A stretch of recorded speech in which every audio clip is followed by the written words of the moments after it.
Bro, this move set is fucking ridiculous.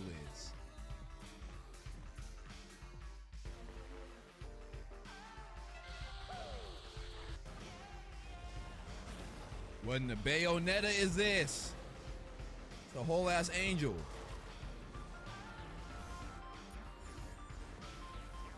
I be forgetting there's QTEs. But I don't forget that there's ass.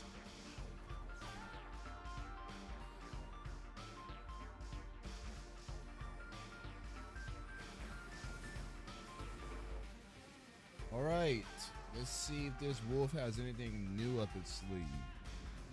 What in the living fuck?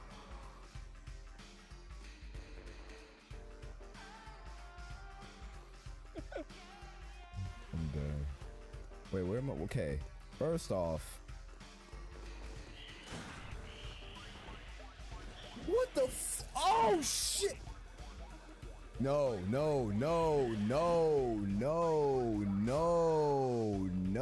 sir.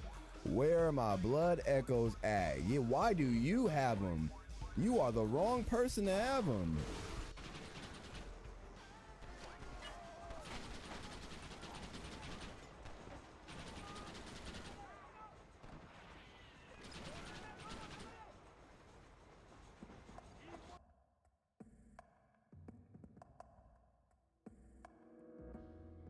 What is the deal with it, y'all?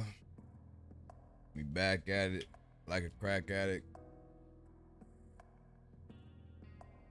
I know technically I was supposed to go live Tuesday, but shit happens. So here we are. But the day is finally upon us. Well, it's actually not today. It was what, yesterday? Or wait, was it today or yesterday? But the time has finally embarked upon us.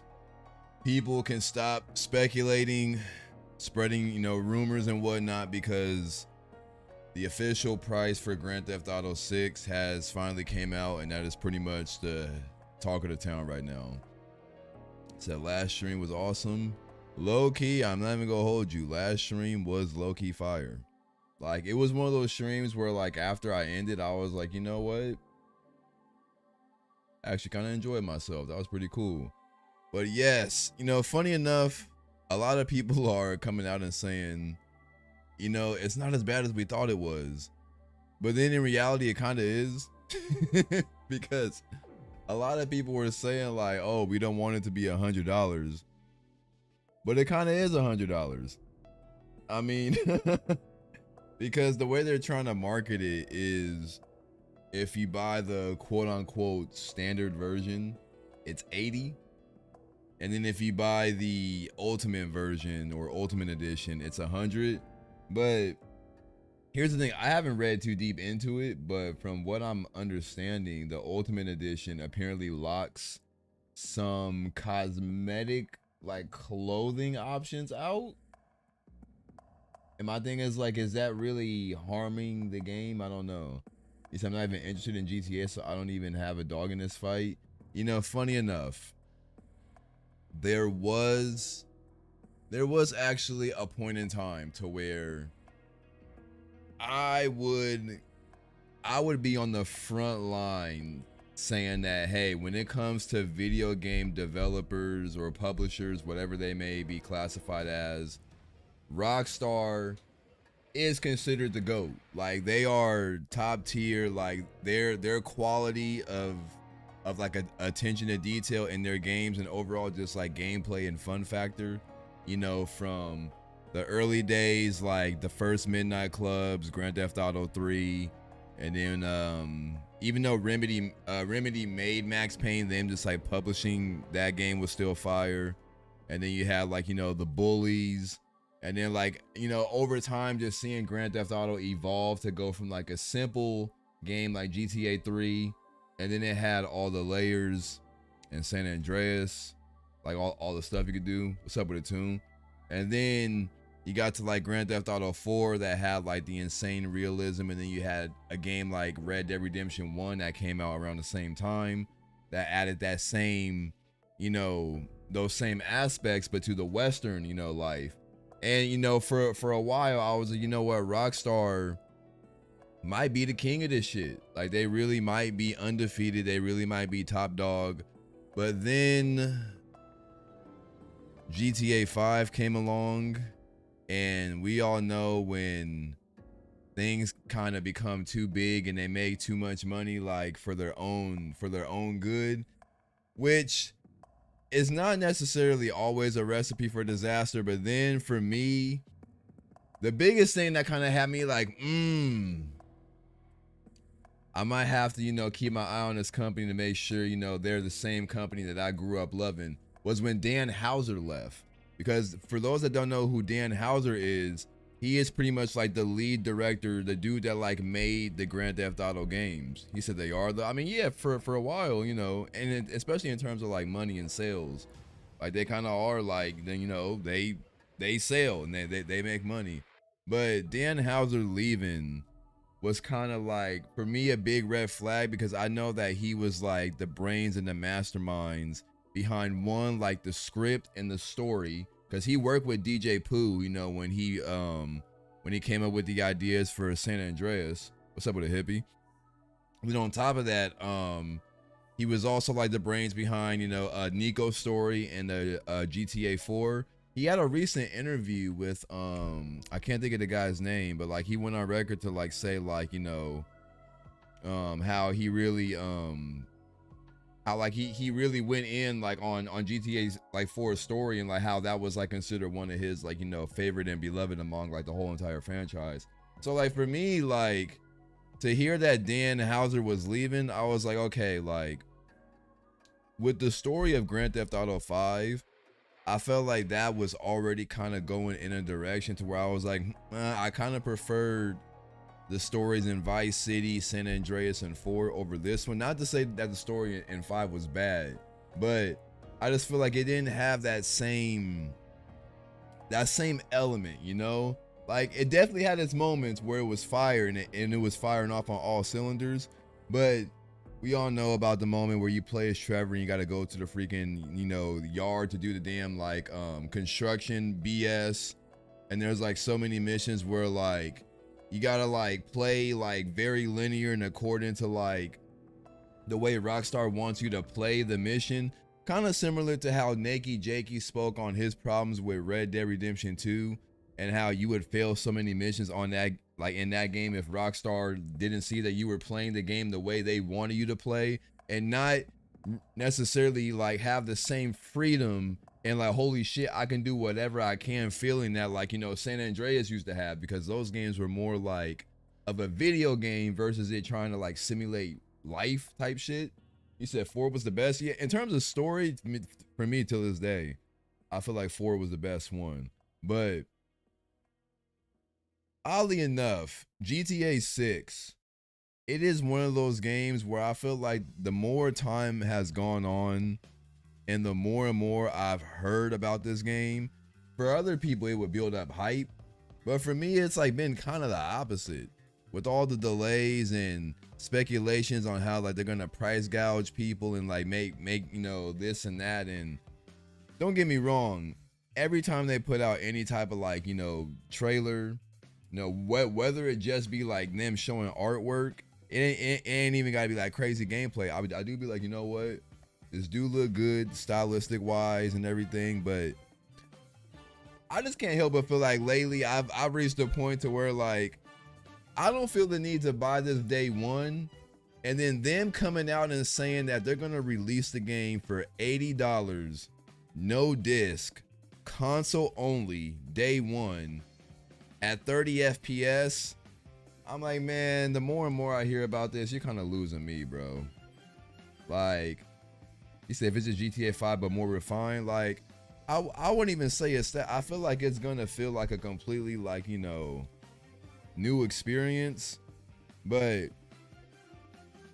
the only way I can see myself being hyped for this and being like super on board is if either they would have increased the performance on console, or they would have dropped it on PC day one. And then if they would have did either one of those things, maybe I wouldn't be so mad about paying the extra $10 and paying $80. But here's the thing, if it does come find out to be true, that whatever they lock behind the Ultimate Edition is kind of like, damn, like if you don't have this, you're gonna like really feel like you're missing out. Then that's kind of like, you know, I don't know how I feel about that. But here's the elephant in the room that not a lot of people are discussing. And I feel like if this is the case, this is gonna be like the biggest middle finger to like Rockstar fans, because they keep hammering on that this is what you are paying to get the single player experience, which we all know that was the case with Grand Theft Auto 5. When Grand Theft Auto 5 first came out, it took like a couple weeks to like a month or so, or however long it took for GTA Online to drop. But they showed GTA Online and the aspects that it included leading up to GTA 5's release, and they kind of built this expectation that GTA Online was shipping with the game. But then when it came out, they were like, okay, hold off, we'll drop it, and obviously it'll be for free. He said, even if it's just a few shop items, like, yeah, like it kind of is principle. That's what a lot of people are saying. And also the principle that like it's not coming with the disc. Like, obviously to people who have been digital for quite some time, that don't matter to them, but it's a big deal to some people, bro. Like, you know. But back to what I was saying, everyone kind of had this guarantee, and Rockstar kind of like, you know, reassured people that no, if you buy GTA 5, you are getting GTA Online. They haven't been 100% clear with that yet. So a lot of y'all may have been quick to pre-order this, but don't be surprised if Rockstar come out at some point and they be like, hey, here's GTA Online. It's its standalone thing, and we need like an extra 20 or 30 or 40 from you. That is a possibility. It can happen. I'm not saying I want that to happen. Obviously, I'm gonna be pissed of the living hell off if it does, because that's scummy as hell.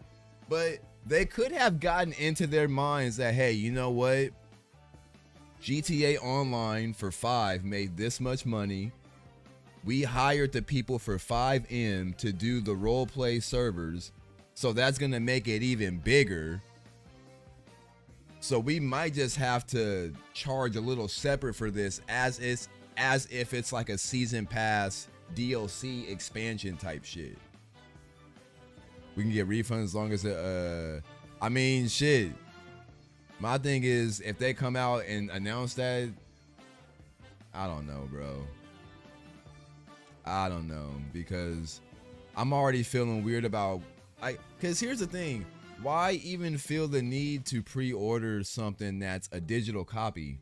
It's not like it's going to run out over time, because like the whole point of you wanting to like go and rush out and pre-order physical copies that come with the disc is because you know that if something is that popular, it can sell out.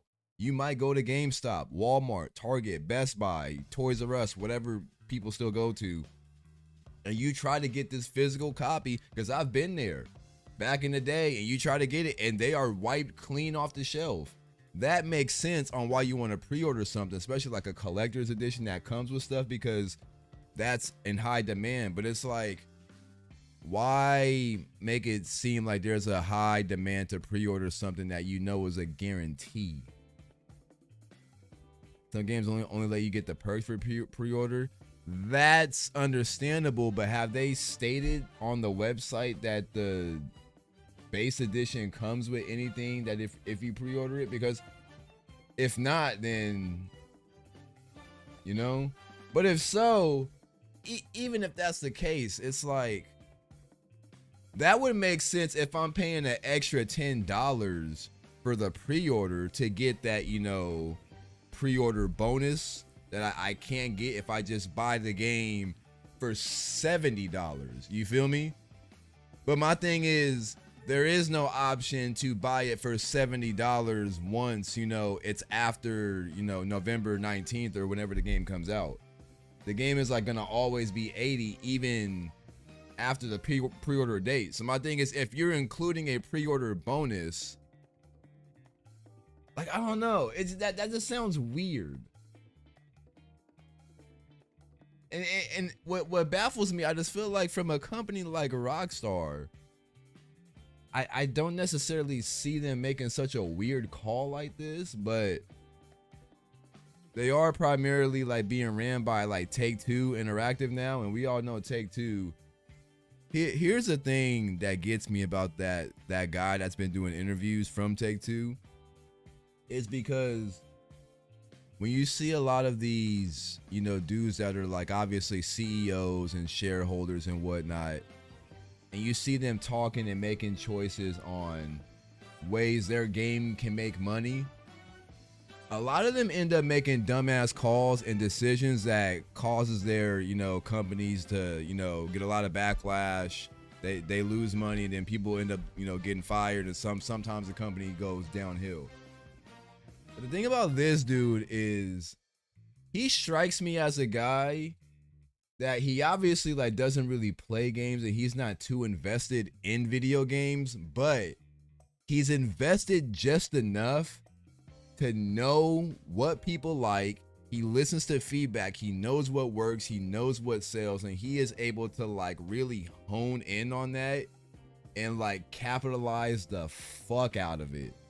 Like, I don't know who I could like compare him to. Like, I don't, like, just like quick example, like you see a lot of companies that be like, oh, like we think a hero shooter is what people want, so we're gonna come out and make something like Concord. And then obviously that fails because like they really thought they understood what the gaming culture was hype about, but they failed to realize that like they caught onto that train way too goddamn late.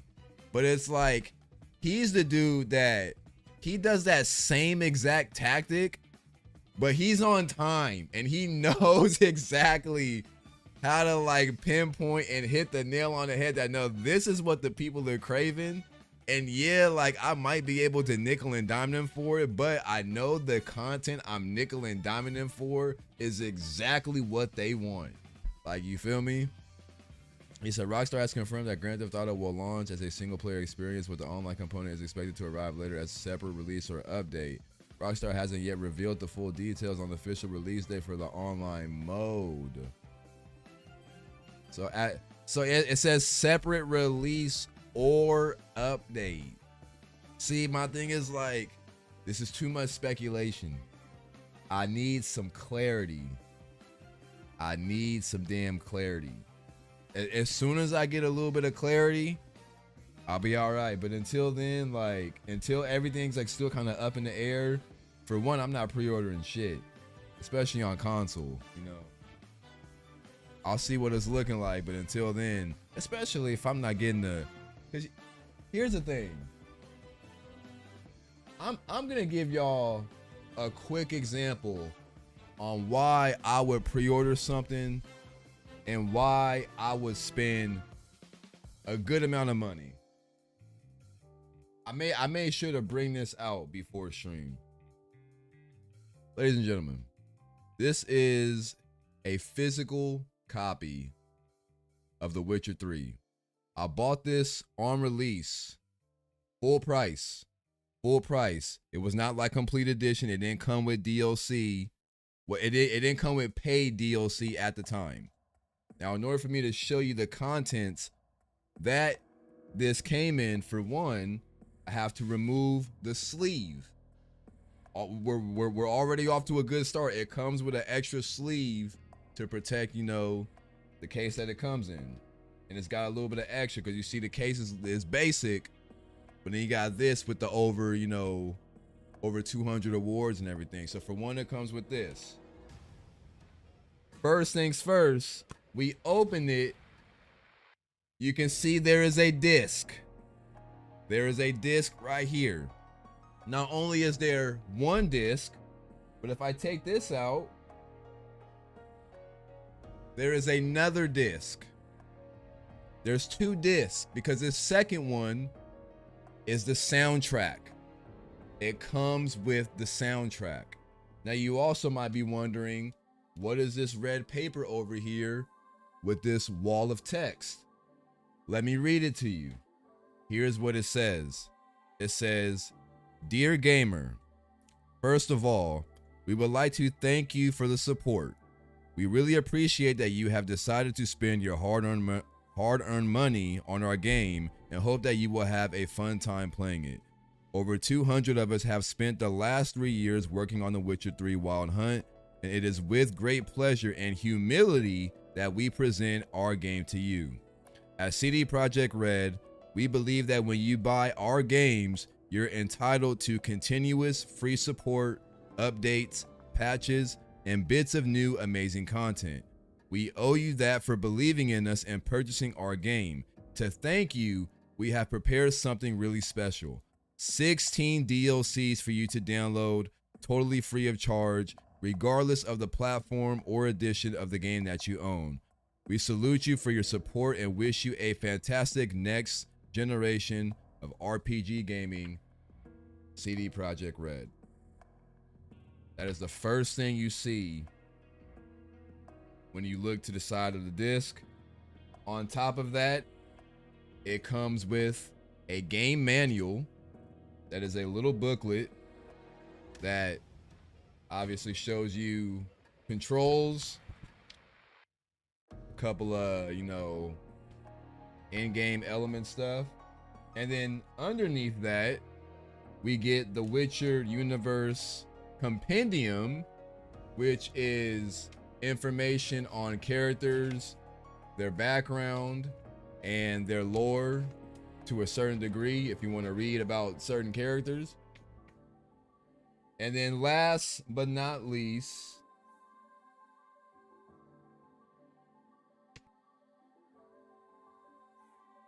we have a map. Ladies and gentlemen, this is all that I got for $60. $60.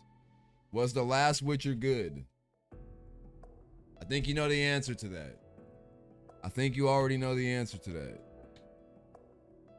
And you know what's funny? I still have the receipt. And if I read it, purchase $62.99. I know I can't zoom in on it, but $62.99. And I'll do it again.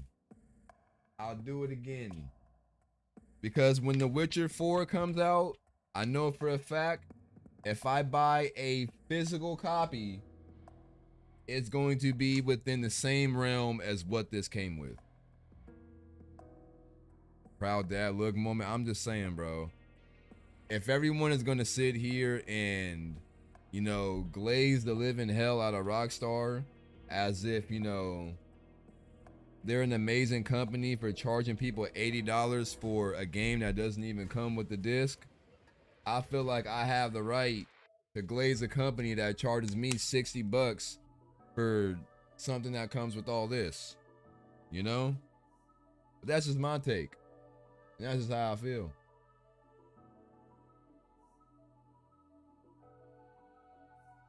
Yeah, I mean, with the whole cyberpunk thing, I do feel that, but it's not like everybody who worked on The Witcher worked on cyberpunk. It is like somewhat different teams. Like, yeah, some of the same people, but And I will say this, like, even upon release, if we're speaking PC, not the console versions, but for CD Projekt's Red, like, first crack at that type of game in that style, it wasn't all that bad. Now, if we're talking about like the latest version that's updated today that you can play right now, oh, that's a completely different story, because Cyberpunk right now is gas. That game is a 10 out of 10. Damn near 11 out of 10. Here's the thing, I thought Cyberpunk on PC day one was low-key like a 7.5, 8 out of 10. Minus the bugs here and there. Now in console, that was different, but more a company thing than specific teams. Yeah, I feel that. But I don't know, man. Like, a lot of people are saying if Nintendo didn't come out swinging first with Mario Kart World, making their game $80, there's a good chance that Rockstar may not have even considered this, or maybe they would have been the first to do it if Nintendo didn't do it. But to a degree, I do feel Rockstar, because how you gonna come out and you dropping your game cheaper than Mario Kart World? It's like, bro, I'm GTA 6. I wish I would, bro. You got me all the way effed up. Run that $80 price tag. And so it's like, you know what? Yeah. GTA, yeah. I mean, at the end of the day, like, people are still gonna buy it. But I just hate when people hear me talk about it and they hit me with the, but you know you still go buy it, man. You better go talk to somebody else. You got me all the way messed up, because for me, unlike a lot of other people, I have a spine. I have a backbone. So a lot of times when I say shit, I mean it. So when I say I really have no interest in GTA 6 and I'm probably not gonna buy it day one, I dead ass mean that shit. I don't feel the need to get on here and just be talking out of my neck, bro. Like, if I was genuinely hype about it, I'll let you know. And what's funny is at a time I was like, I feel like, but you know what's funny? I think my hype was starting to die down about this game even like before they showed like that big first trailer. No, not the first one, but like cause wait, they did two, right? Wasn't one? No, because the leaks happened. I saw footage of the leaks, and I think at that point I was like kind of still kind of excited. I was like, okay, like this, obviously people are tearing this apart because it's leaked footage, but I'm looking at this like as a person who can understand it from like kind of like a dev.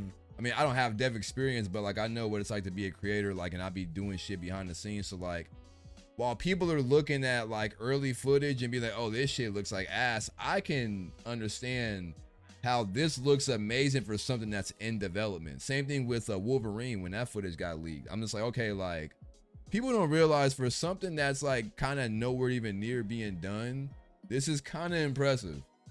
So like, obviously it ain't gonna look perfect, but I think when they did that whole like trailer of them like driving down like you know, the beach and whatnot, and showing like how all the models and characters looked, everybody was going crazy and be like, hold, like this shit looks so realistic.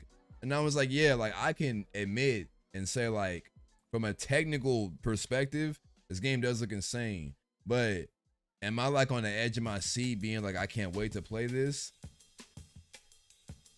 Not necessarily. Not necessarily. But am I gonna sit here and be like, man, I'm cool off never having to play GTA 6. Now I can fully skip that game and move on?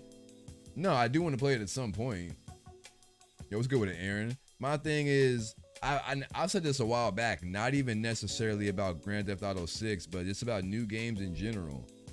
I don't feel inclined the way I used to rush out and buy everything day one, unless it is something that I've been like, you know, consistently a diehard fan and just like dedicated to like supporting. And while you can say like to a degree that is kind of true with Grand Theft Autos, at least the mainline titles, even back then, like GTA 3, Vice City, San Andreas, like I got to those games eventually, but well, that was just primarily due to me being a kid and not having access to money. I had my parents had to get them for me. But like even with 4, like my homies got that one, and then like I didn't feel the need to like I think 5 really was the only one where I was like, no, like I've been watching trailers day one. I need this, bro. I remember even that night when it came out, I was at the homie's house. We was recording music, and they wanted me to like work on some songs, but I was like, bro, do y'all realize what time it is? It is 9 o'clock. GTA just released. Like they can technically sell it in stores. I'm like, fuck whatever y'all talking about. We need to go buy. So we literally left and went to Target that night and bought it. That was a crazy night.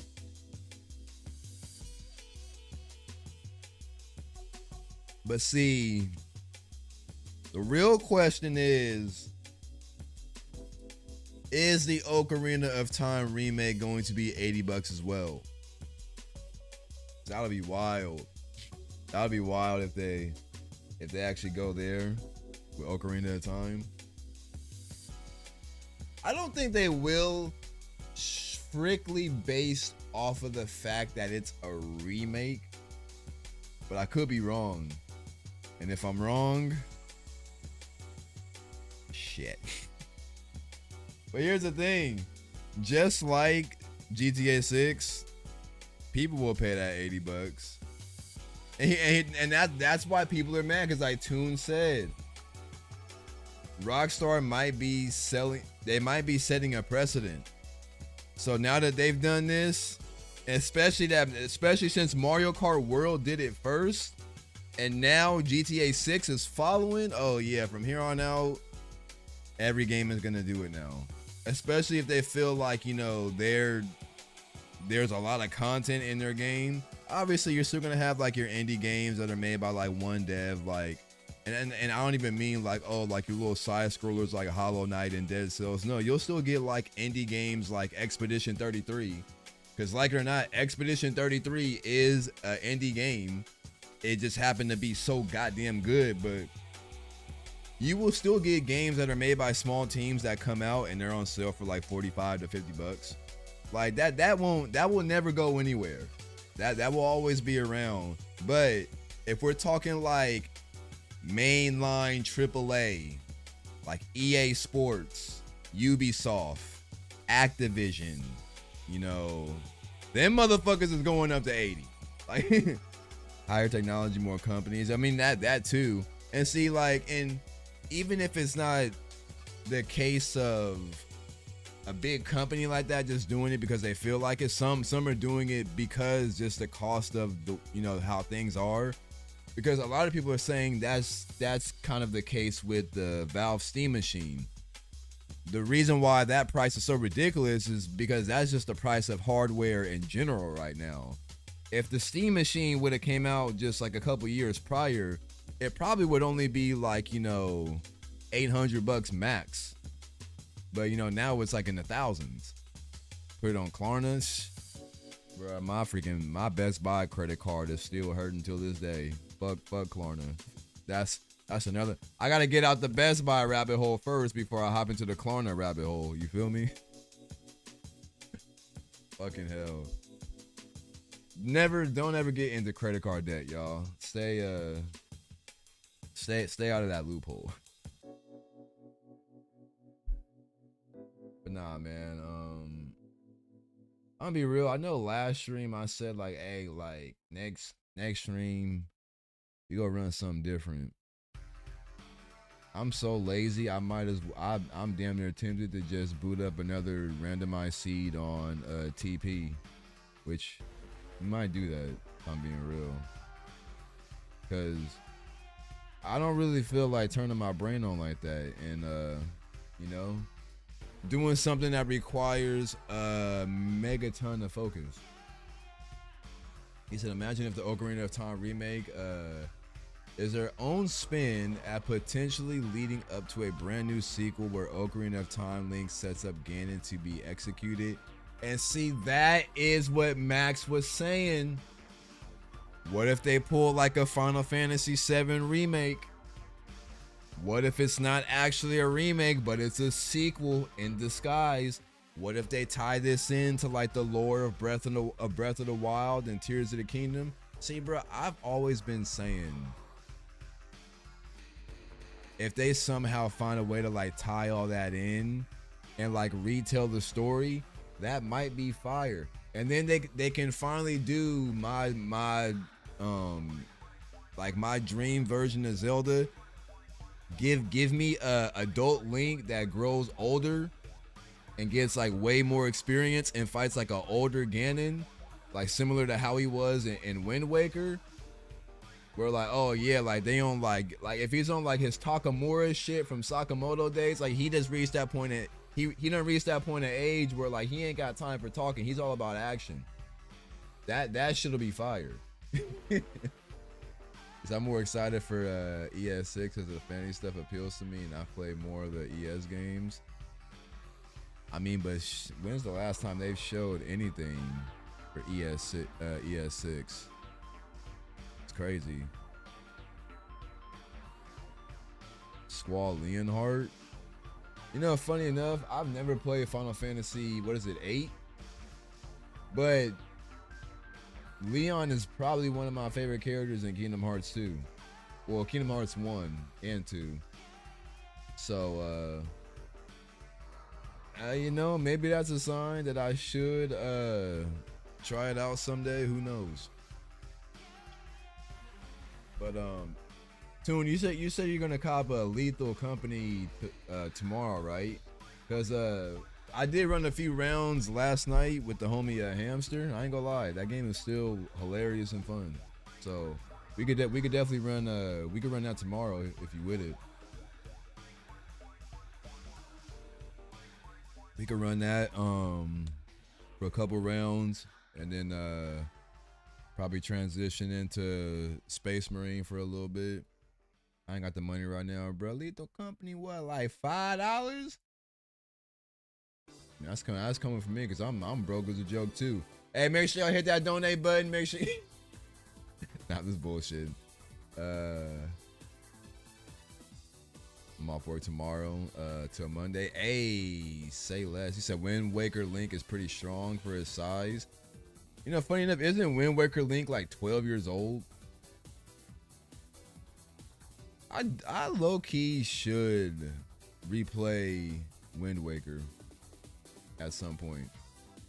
I got a kid now. Sounds like an excuse to me, bro. Like, lock in. Imagine. Yeah, chat. I'm about to just boot up TP because I don't feel like searching for something to play. Let me go to edit stream info.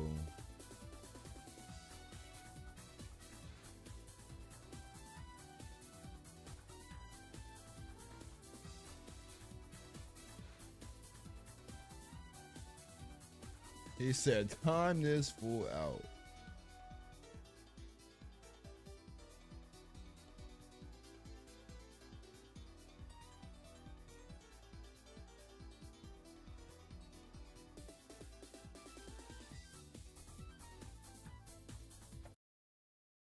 You said Master Sword and First Chess? That would be funny.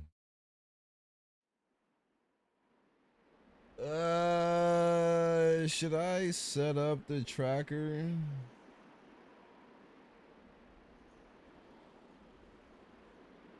You know what? To hell with the tracker. I don't need it. I'm going in blind.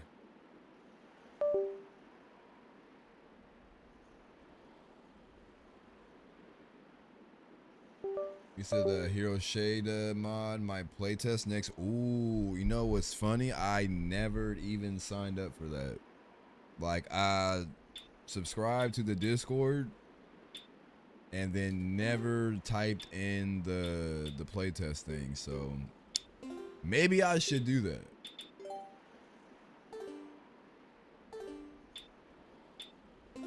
I'm still saying no port or no controller. Thank you.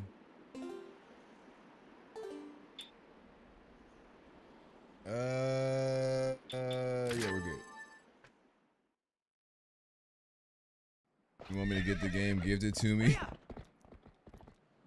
I mean, you're not wrong, but I was still in recording mode. I was like, where is the music?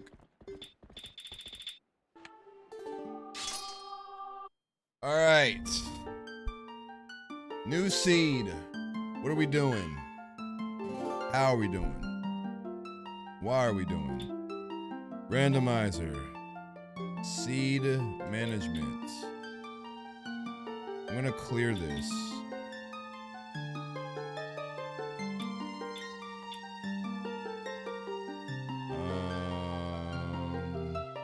I'm gonna delete that one. The hell is this? Copy your current settings permalink to share with others. Really? That's cool. Oh, you can save presets. Oh, these are new settings. All right, seed options. All right, what should we do? Should we do all locations beatable? Which is logic is considered when placing items. Tricks and glitches can be enabled for consideration below. We can do beatable only, which is the same thing, but it says remaining items are placed without logic. Well, no, it says logic is considered when placing items only until the world is beatable. Remaining items are placed without logic consideration. Tricks and glitches can be enabled for consideration below. And we have no logic, which is maximize randomization. Logic is not considered when placing items may be impossible to beat. Crazy how far Rando got around in 1 month. That is true. Which one we feeling? Should we do no logic or should we do beatable only? I've never done a beatable only. Beatable only kind of sounds interesting because I kind of want to see what it means by once it becomes beatable, the remaining items are placed without logic. Like, does it swap it on the fly? Like mid-save? I don't really understand that. I guess beatable only. We'll give that a shot. So with that, we're gonna do mirror shards on the barrier and Palace of Twilight. Farron Woods will obviously be open. This is new. Mirror chamber access. The entrance is open and operates like normal. If you start with the mirror chamber portal, you can access the Starler boss fight without going through the Arbiter's grounds. Now, if I do barrier, it says a barrier is placed in front of the mirror chamber entrance and goes away once Starlord is defeated. And if I do close, the mirror chamber is isolated from the world and cannot be reached from the Starlord boss room.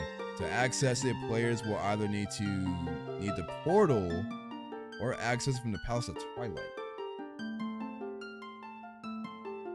Probably halfway through the generated seed. Tales of Xylia. I think I've been seeing gameplay of that. I think I'm gonna just keep this to open. Cause I don't even know.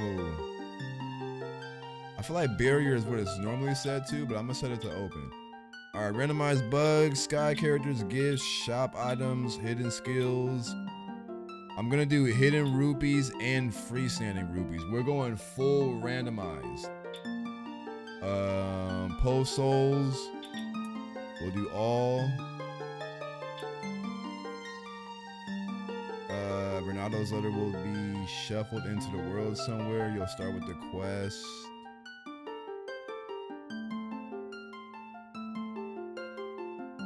I kind of want to try. I always set this to vanilla. The rupee thing sounds fun and frustrating. It's a little bit of both. It is a little bit of both. Should we do trap items? How we feeling about trap items? If we do traps, I'm only doing a few because last time we did many, I was getting pissed off. Small keys. All right, we'll do few. How we feeling about keys? Should keys be anywhere and require us to search all over the damn place for them? We could. I've never tried Keezy. Keezy is small keys will not appear anywhere in the world and their locks will start open. That actually sounds kind of interesting. You said it to many, but the audiobook sucks. Damn, that's good to know though. We're doing key sanity. I mean, key sanity is pretty much anywhere.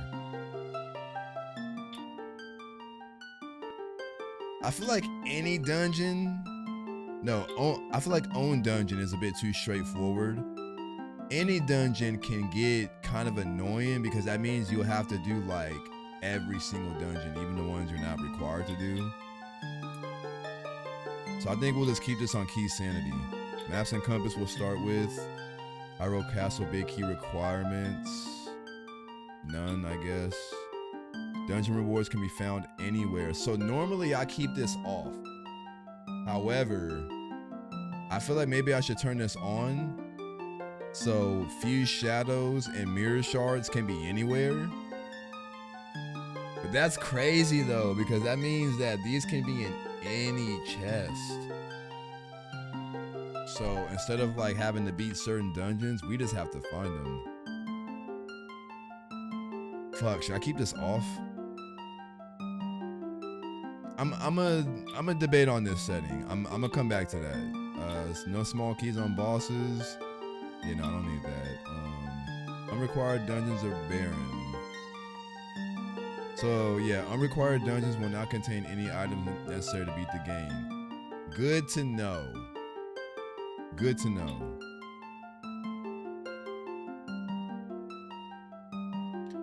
Okay, so I know last time I said I was gonna keep these turned off and we were gonna do like a full playthrough.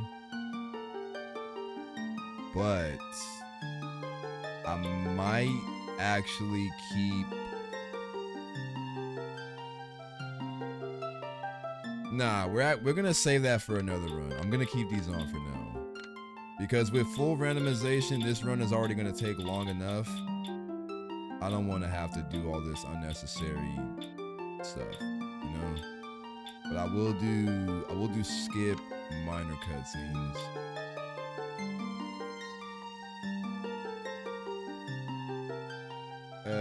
Keep it off at 4. You know what? You're not wrong. You're not wrong. Open door of time. You will be required to lead the big statue down. This is new.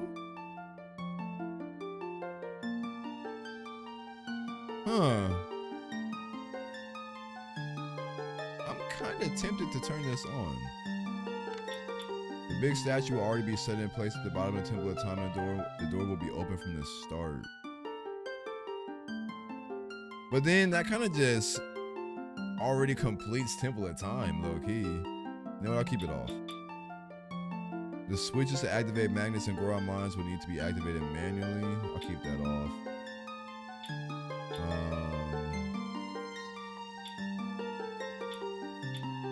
Double damage. Leg bed does not require water bombs. That sets it on. I think I'll keep it on. Arbiters doesn't require bulbing camp. Sure, why not? City, yeah, always keep that on. Goron Mines, no wrestling. Temple of Time, Master Sword. Starting inventory, we'll do Shadow Crystal, Magic Armor, and Gate Keys. Then excluded locations, none for now. And with that being said, I think we can generate a seed.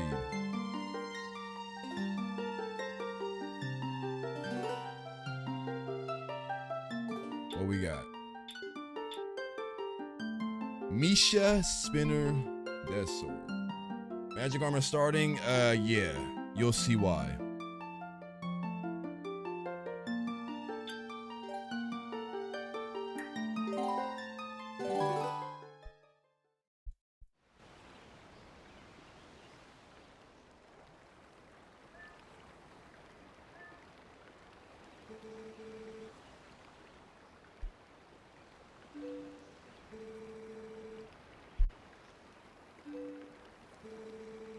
Now, normally I skip this scene,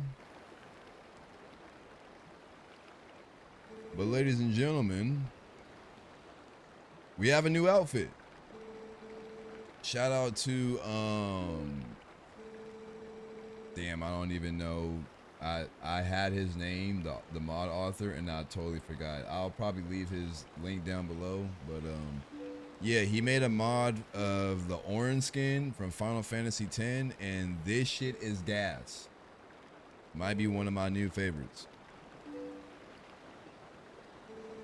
Yeah, what's good with IDK? Oh, the hat always glitches right here. I don't know why.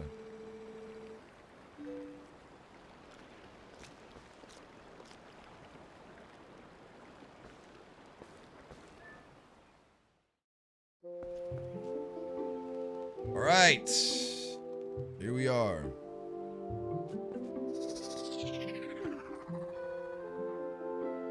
No way this bug is still a thing. It's like only in this area though, which is weird.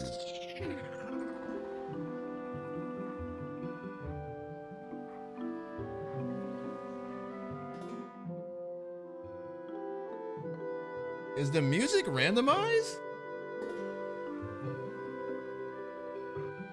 Yeah, what's going on with the music? wait. Hold up.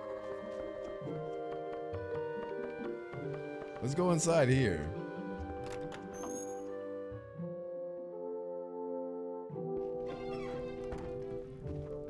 Okay, music is definitely bugged. Hold up. Let me reset.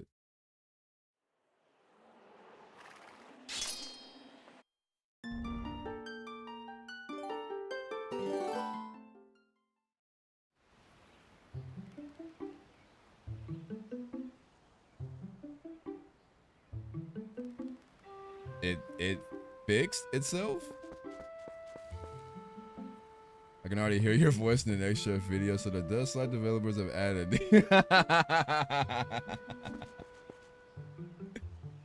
That's funny. All right, so that was weird. I don't know what happened there. So obviously, yeah, new armor set, but the reason why we are starting with the magic armor, because if we go to cheats, there's a setting for the magic armor behavior, and for now we have it set to cosmetics. So the magic armor is just an outfit. It does not give us invincibility. It does not consume rubies. It is the same as just wearing any old other tunic. And the reason why I did that is because we have the fierce deity. So we need to do Forest Temple, Lake Bed, Snow Peak, and Temple of Time.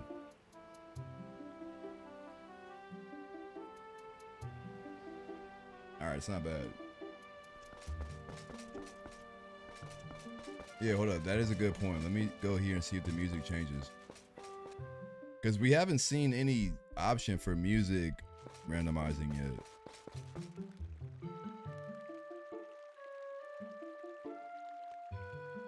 Nope, still normal. That was weird. It was playing like an entirely different song too. But we'll kind of swap back and forth between outfits on the fly.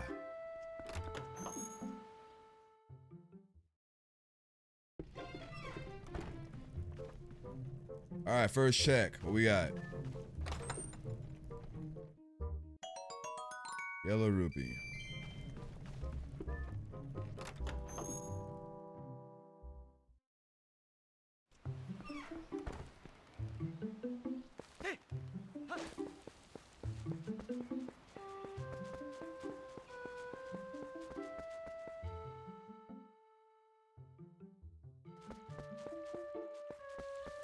All right, let's check shop.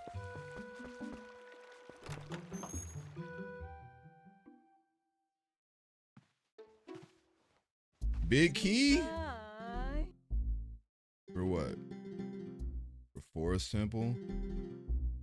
No, what's funny is we actually need to do Forest Temple, so I'm gonna need that.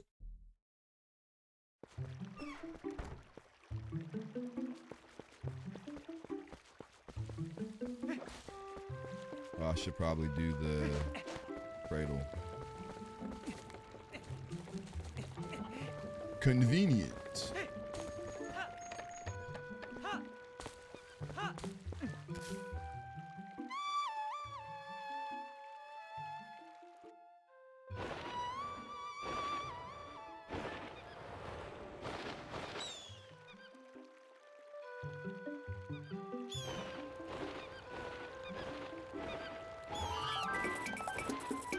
also forgot to do it, but I think I'm gonna swap my shield back to the default colors because I did it by accident earlier when I was taking screenshots, and I was like, oh wait, this outfit actually has red and blue, so it kind of goes with the default Hylian shield. The 20 on top, but yeah, the house. Yeah, we gotta go for that anyway because rupees are randomized. And there's a 20. But let's see what we got here.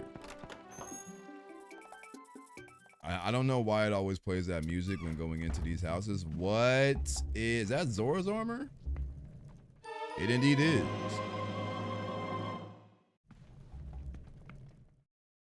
Damn, 3 tunics already. Well, we started with 2 already.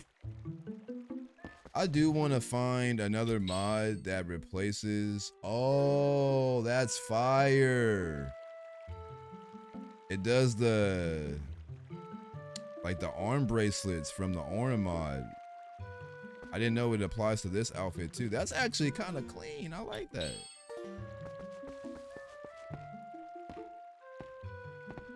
A coincidence.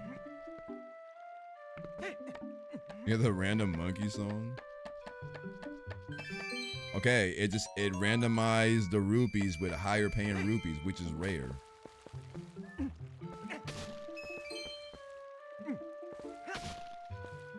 I think last time I turned that option on, that got randomized with like a wooden sword. Damn, these got randomized with different rupees too.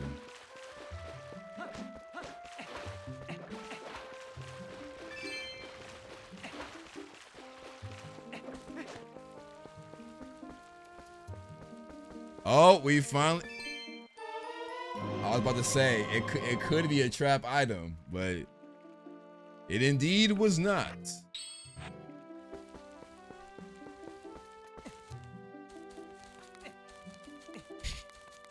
Green ruby randomized with the bow and arrow. I don't remember 70 rupees being up there. A game must be glitched.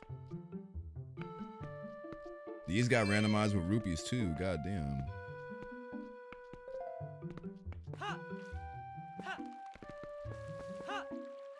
Is that the freaking ball and chain? It could be a trap item though, so let me not get my hopes up yet.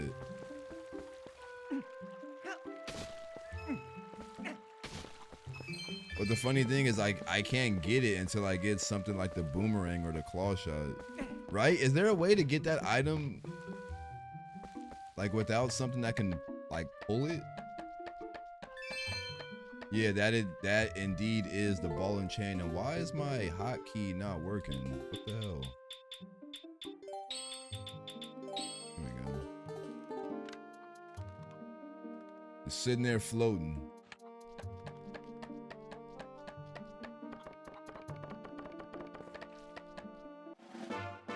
Small key forest temple. Let me see what you got. Try the hawk. I've tried that before. It doesn't grab the item. Unless my aim just sucks and I don't know how to target it specifically.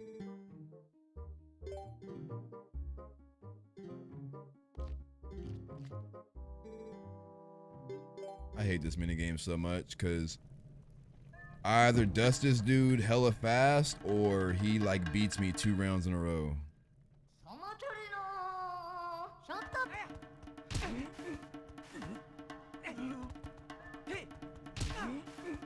Yeah, it's looking like BS.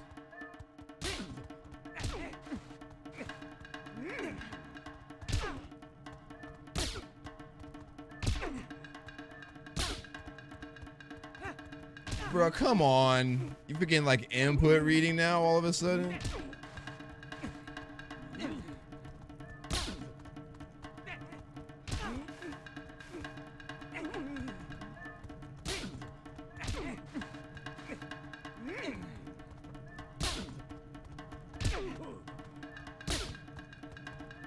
Oh my God. You know, funny enough, when I saw that there was an option to exclude checks, I always wondered why would people use that feature. Now I fully understand why people will exclude certain checks, because I think the next seed I do, I'm going to exclude this check because I'm getting sick and fucking tired of having to do this minigame, bro. Like, you feel me? All this for like 5 rupees maybe. I cannot stand this fucking input reading ass minigame.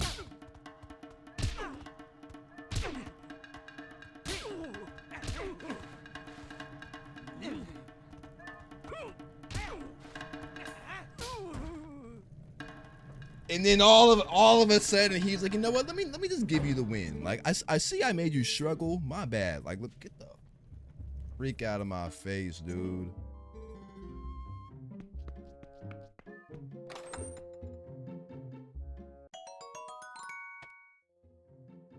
I'm taking a smoke break, chat. Give me 5 minutes.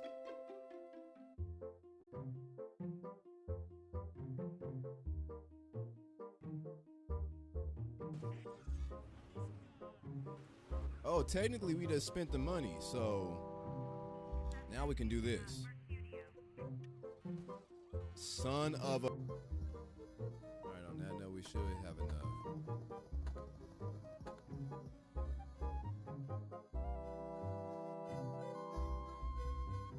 So it is 7. Fuck.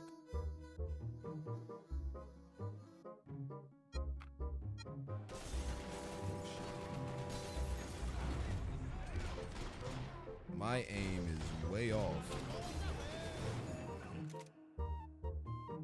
Please tell me y'all saw that.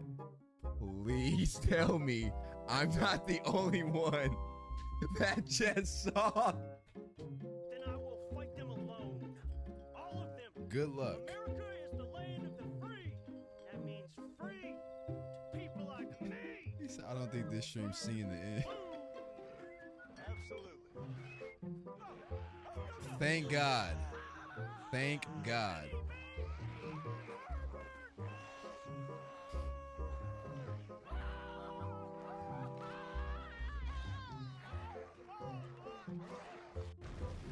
Yeah, you dumb bitch. Getting stuck on the terrain.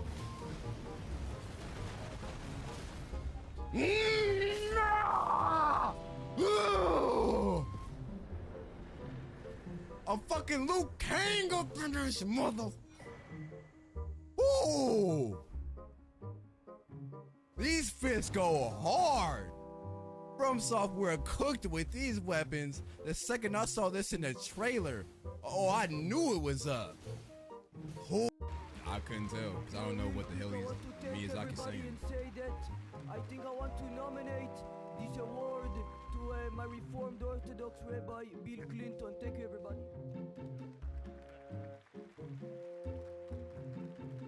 What? What did he just say? All right. Well. What? Am I tripping? Did I... Going in. I have equipped. Get my sniper back out. He said the doors are gone. What? How did that happen? I didn't even realize that. What, did she crash like 30 times on the way over here? What the fuck?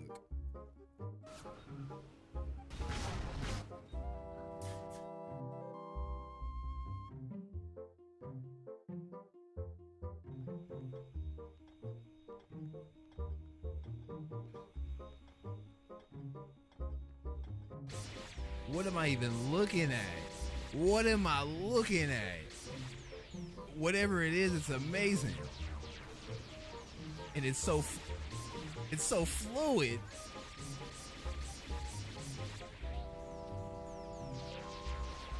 Dave, bro, what is the budget for this episode? What in the Bayonetta is this? It's a whole ass angel.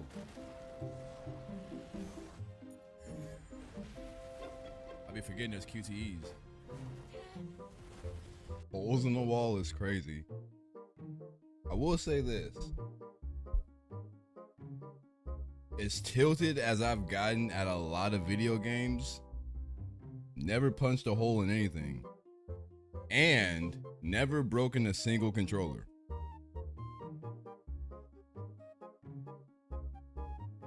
I think it's because no matter how pissed off I get, it doesn't outweigh how cheap I am as a man. And I understand the value of shit and what it costs. So it's like, I might be mad, but I'm not gonna cost myself a $70 controller or a freaking $80 drywall repair. Like, you know?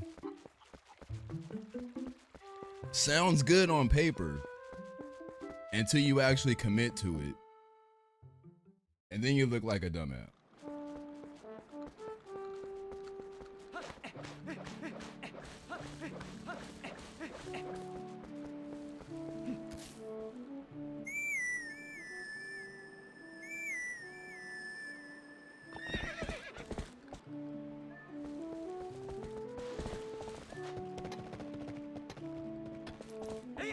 I keep saying I gotta find like a new skin for Epona.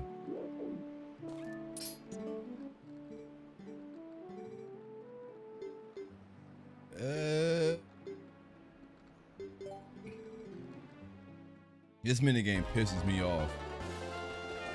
That's why like I hurry up and get it over with as soon as I can. That way I can actually have fun with the rest of the game.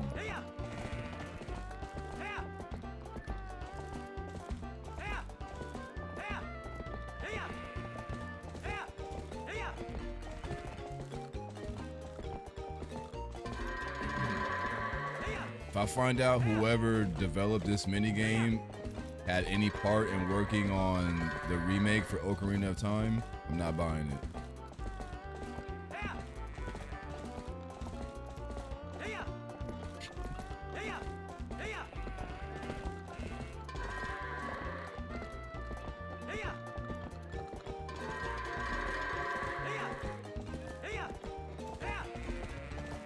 Like, you have to really maneuver in a certain way, because if you don't, I swear to God, they start doing bullshit like this, and it is annoying as hell.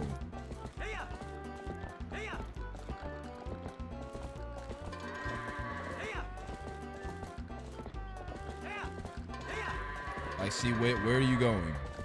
Why?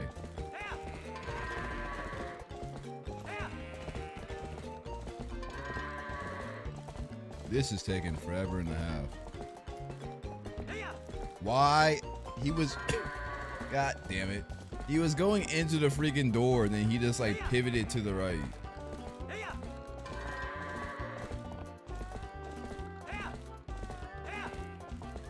Speed this up, god damn it.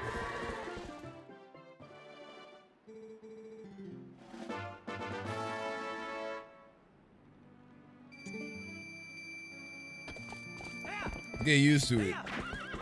Just get very used to it.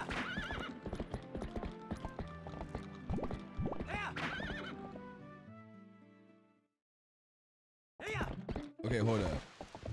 I don't want to have to use this so soon, but this is going to answer my question whether or not I can get that rupee. If this check is green,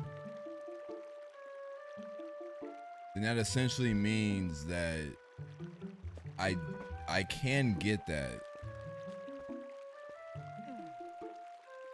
See, it says Cliff Rupee and it's green. So I feel like there is technically a way to get that ball and chain. We can try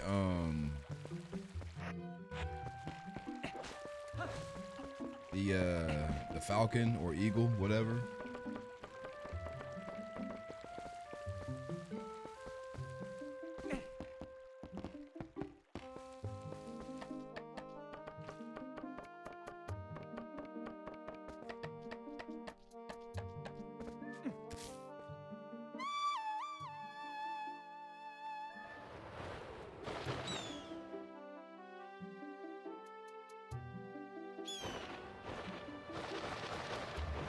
See? Not a damn thing.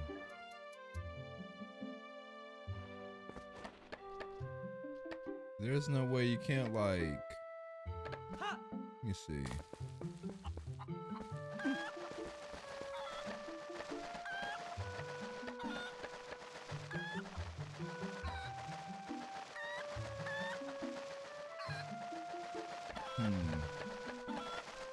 There was a way I can bring the chicken up there. Wait.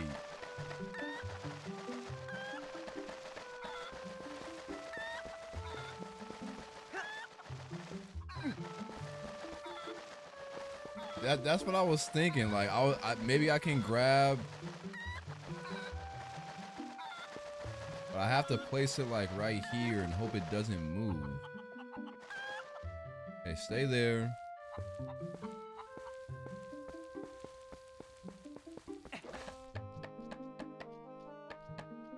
God damn it. Shit, almost ran off.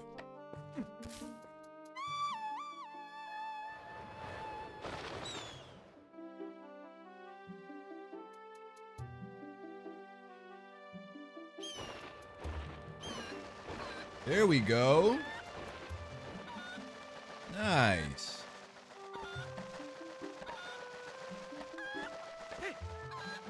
I swear to God, if it says cold wind blows.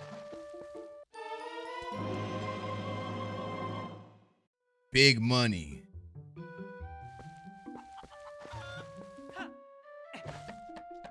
It wasn't a trap.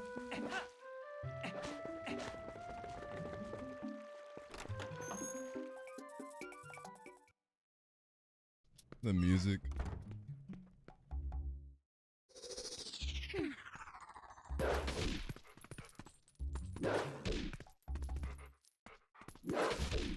God damn it.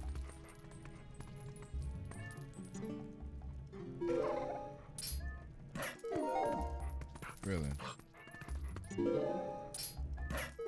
Really?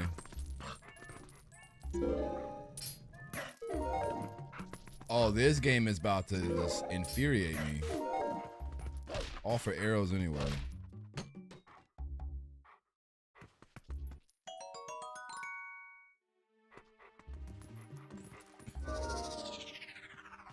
Where's the tracker? You know, funny enough, I was feeling lazy and I didn't feel like bringing it up, but like I was just thinking about it like a few seconds ago. I was like, maybe I should bring it up.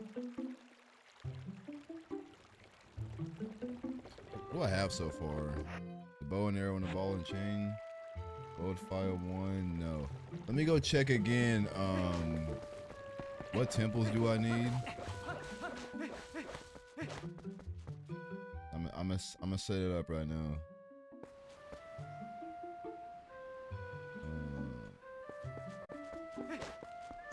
See, we needed 4. Let me just do 4, and then we needed forest, lake bed, snow peak, temple of time, and then we already have. We don't need the vessels of light. I can turn that off. Pretty sure I can turn off overworld keys. And then fix height, turn that off. Let's get rid of all of the scents except for reekfish.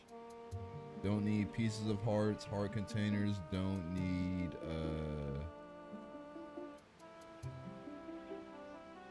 what else do I not need? I think we're good. Let me just reduce the columns. Bada bing.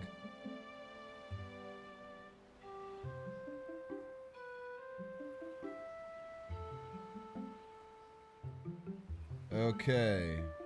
Oh, also gotta do this too. Change color.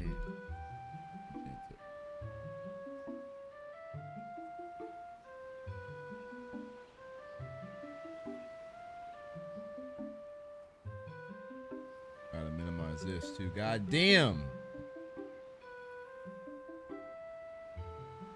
Alright, where's my tracker at? I think I have to pull it from my other scene. No, it's right here actually. but it's over me. But is it gonna be in the way of any HUD stuff? It actually is. It's in the way of the map.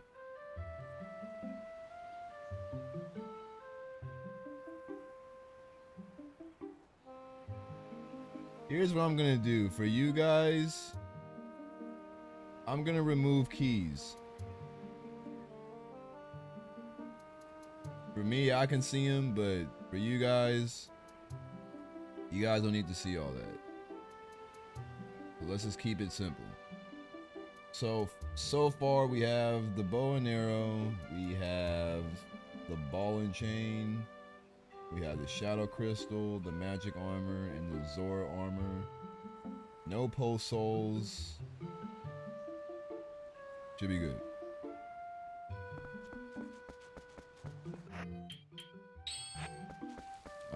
Change time.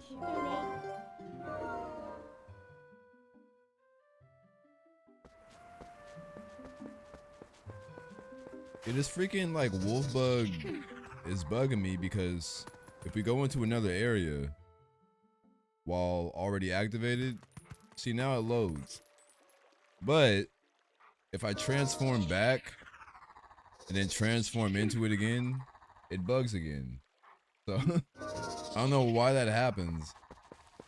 I thought it was solved in the latest update, but apparently it's still a thing.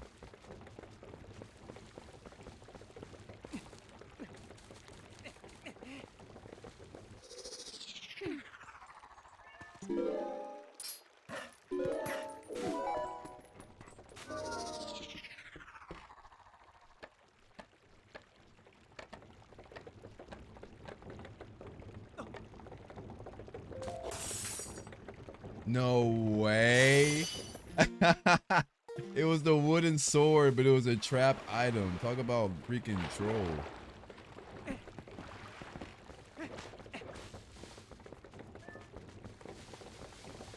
Isn't there hidden rupees here too, or not? I guess not.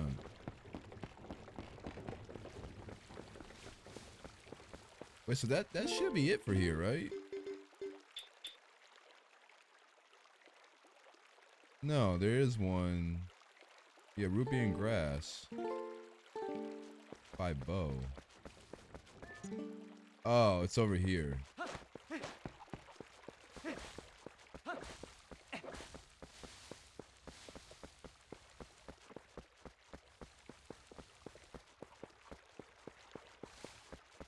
Oh wait, I think this one only spawns during the day, weirdly enough.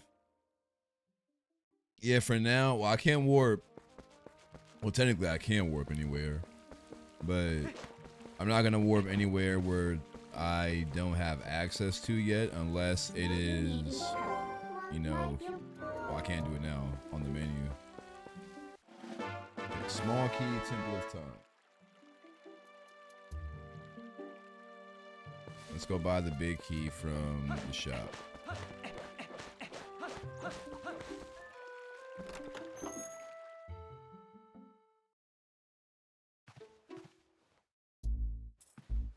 Hi.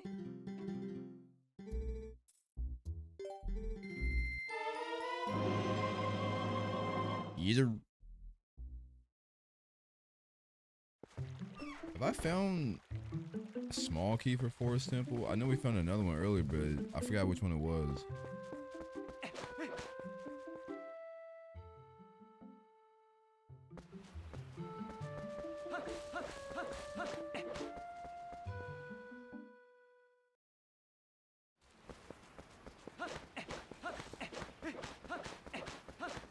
I don't know why I do all this when I could have just, you know? I mean, at this point, it's like, why do it? I'm already here. Especially if I can do that.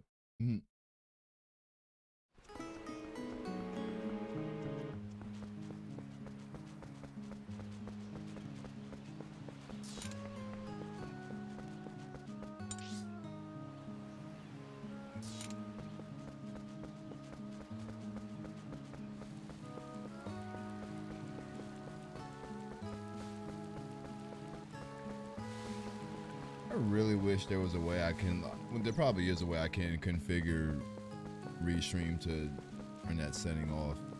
He said scenic route, I guess. Yeah, sometimes I do that. Do my friends and fam know I stream? Yeah.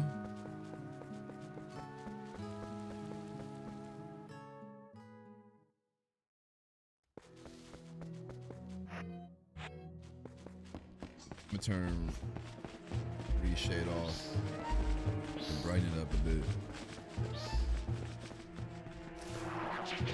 I mean, some of them like used to come in stream here and there, like not more so my family, but like my friends.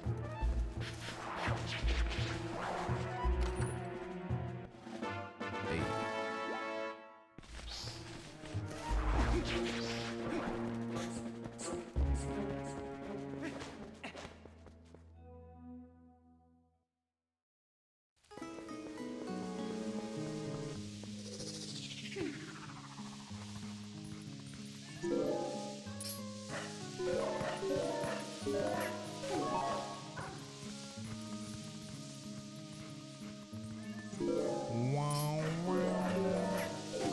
But like the theme song for this area, I've been using it like in a lot of my videos lately.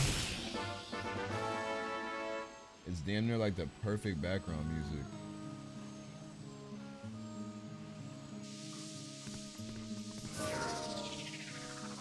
Wait, why did I transform back?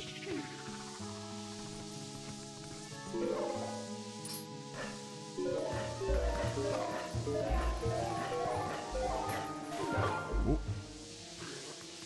Well, that's nice. Oh, hey, but my wolf form is back. Apparently that fixes it too.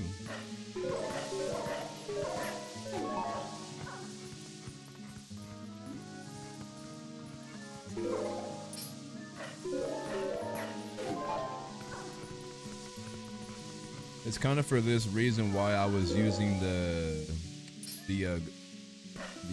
wolf skin from Hero Prime, the one that makes him gold, because that one overwrites the ISO. So technically, like that bug can't screw up that texture because it can't, like, you know, not load the ISO texture.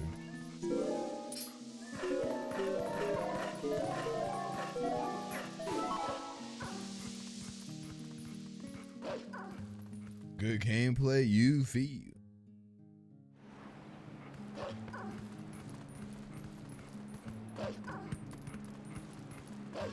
Our first post sold. Oh, we got the bow and arrow too, so we can get through Sacred Woods.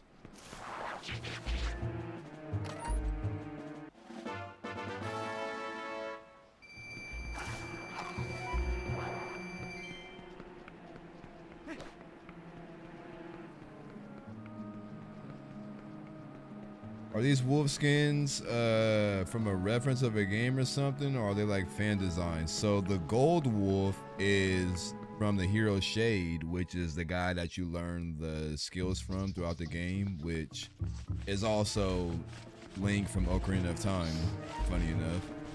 But the gold wolf skin is just a reference to him, seeing that, you know, he's for the mod that looks like Ocarina of Time Link. The one I'm currently using now, the white wolf, is from Okami. That is a game that came out like on PS2 and Wii, that a lot of people have compared to Zelda and say it's similar, but it's also one of my favorite games. I just use it because, you know, it's a dope skin.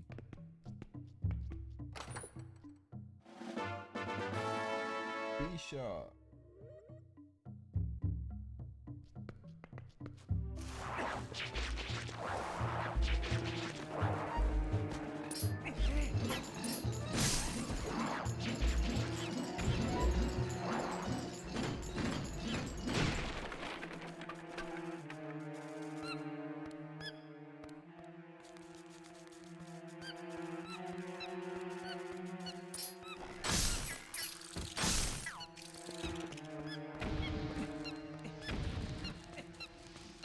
But yeah, even the ones I don't use, like most of the other wolf skins that are on Game Banana, majority of them are all reference to something like other games. Like you very rarely see a fully original like design that someone just like created on their own. I mean, it does happen here and there, but you know. Cause I mean, like, even this outfit I'm using for Link is inspired by Auron from Final Fantasy X, and the one I was using before was inspired by Raiden from Metal Gear Solid 2. So it's like, it's very rare that like you get something that's like, oh, like that's fully original.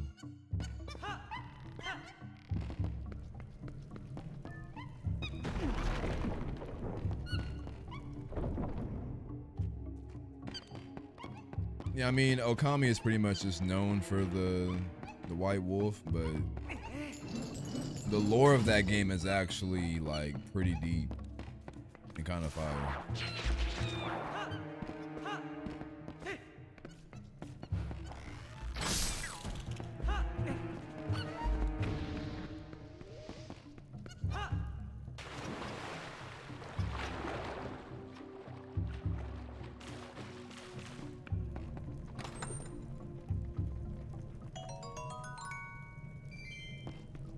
I think it's based on, is it Chinese folklore? I'm not entirely sure, but it's based on the sun god, and that's essentially what the white wolf is. It's like the god of the sun, but like in a, you know, reincarnated form of a wolf. And it tells, you know, about like the ancient story of Arachi, like the 8-headed serpent that, you know, would, should I go in here? I mean, yeah, why not? But it was like, yeah, about the serpent that would like take one of the woman from the village captive as a sacrifice each year. But then like, you know, one year there was the festival where like the legendary warrior stood up against him with the sun god and they slayed him. But then it's like years later there's like another reincarnation of that. It's just it's a lot going on in that game, but that game is fire.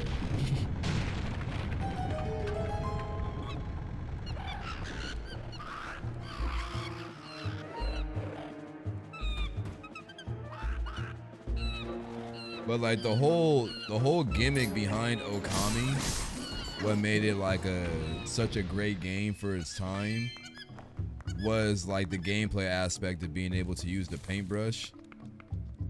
So like if you like for example, like this bridge here, like if you were playing Okami, instead of having to rely on these monkeys to like jump up and swing you across, you can just pull out your paintbrush and just repaint the bridge and it would come back. Because that's like one of the powers you would get. And then you would also have the power to like create wind. So if there were like scenarios where like, you know, fire was blocking your way, you can just like stop time and draw like a swirl on the screen and it would cause a draft and the wind would blow the fire out. But those are just like two examples of like 13 paintbrush skills you can get. Well, I forget the max amount.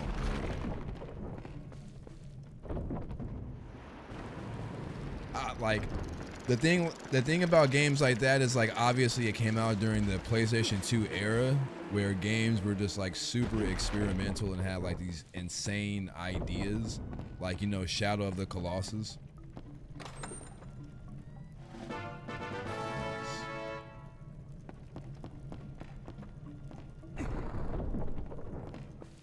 Is he insanely strong? Well, like the wolf Okami? I mean, yeah, pretty much.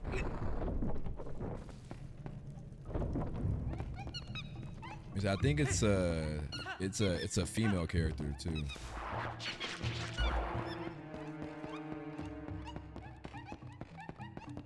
Which is, you know, funny now that I'm thinking about it, using the skin as Link. Because the real name for like the game is called Okami, but the wolf's real name is Amaterasu, and she's also a character in Marvel vs. Capcom 3.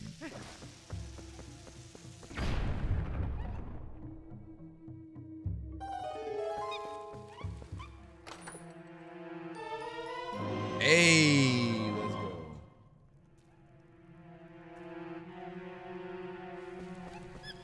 Yeah, funny enough, one of my most viewed TikToks is my reaction to the sequel of Okami, because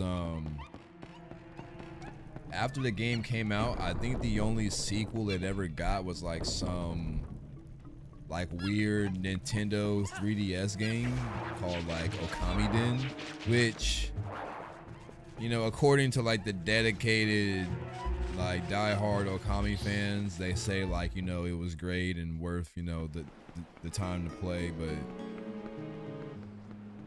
I wasn't gonna go out and buy a 2DS or 3DS or whatever it came out on just to play this one game, so you know. But the thing that sucked was the company, Clover Studios. They went out of, I don't know if they went out of business or just like dissolved. Because they're the same company that also made they made the game God Hand as well, and God Hand is fire. That game is so underrated. They made those. They made Beautiful Joe, I believe. Beautiful Joe 1 and 2.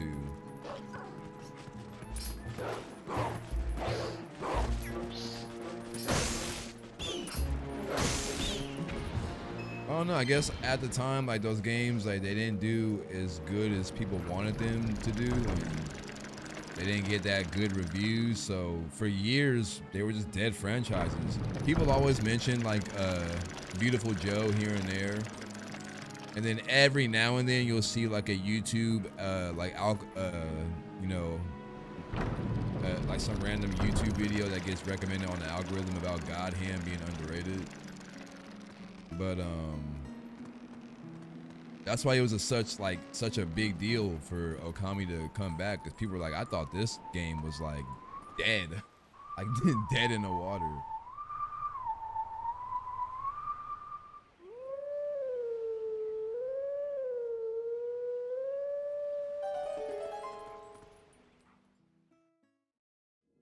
I need a new 3DS. My old one stopped working.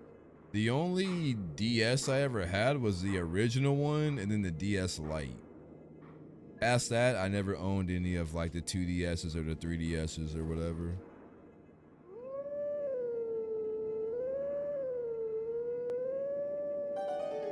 Wolflink looks cursed. Yeah, for some reason the textures on his eyes are like the only thing that are loading. I don't know why. And then when he loads into another area, it fixes.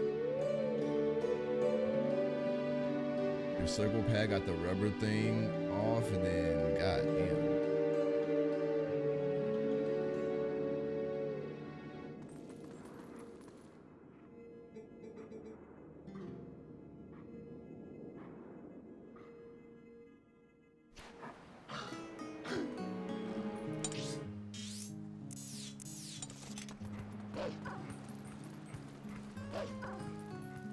Okay, I'm gonna do this now while I'm thinking about it, because this is gonna like low-key bug me. This damn weird wolf bug.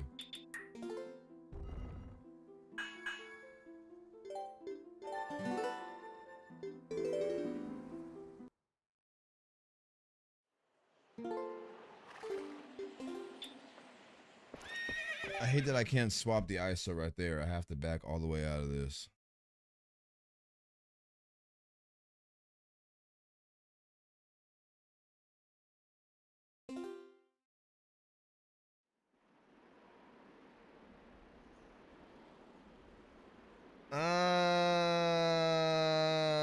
Wait, no, I would actually just have to patch. All right, hang on, chat. Quick detour. Quick little detour. Let me do this real quick.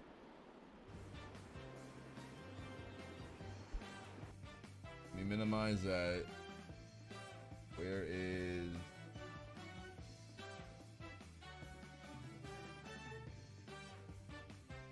Where the freak is GCFT at? Oh, here it is.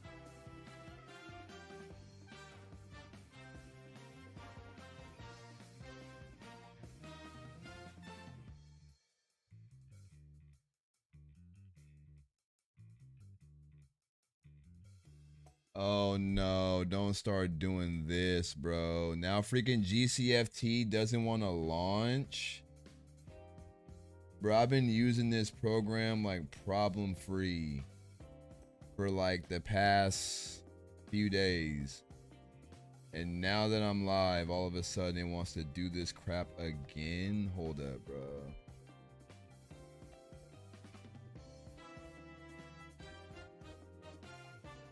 This is so annoying when it does this.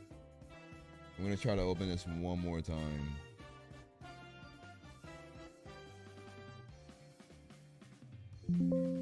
Shut up.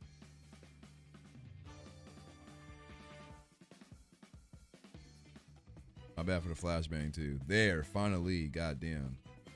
Okay, import.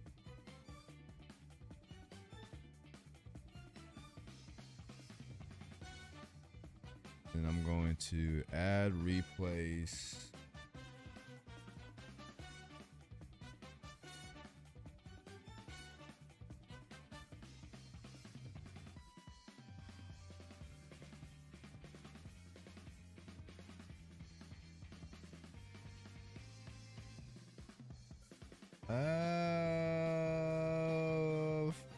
Freak, which one should I do? No, hold up, go here.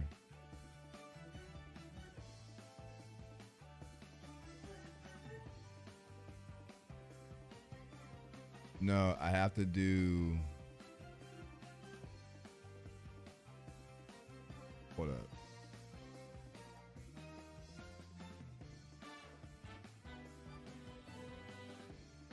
Right? Isn't that the correct file? Let me double check this. Hold up.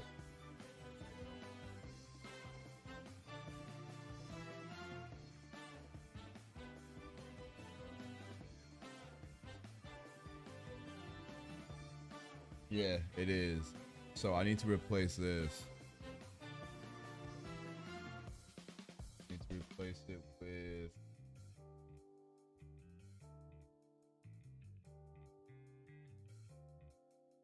My bad. This is like an Omega detour. Hold up. Object. Copy that. Paste that there. WMDL. There we go. Now export.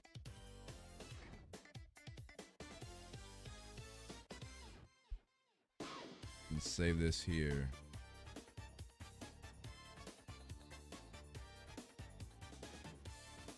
What is this thing? I'm pretty much grabbing one texture from another mod and I'm importing it into the ISO of the one that I'm currently using. So basically I'm getting the gold wolf from the Hero of Time, pulling that from that mod and then placing that here. So now if I launch the game, we're gonna swap it.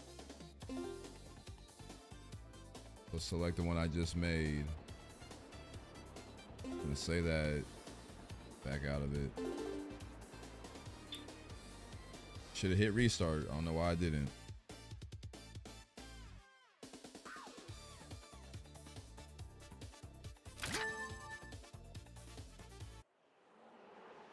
So now, fingers crossed, I didn't mess anything up.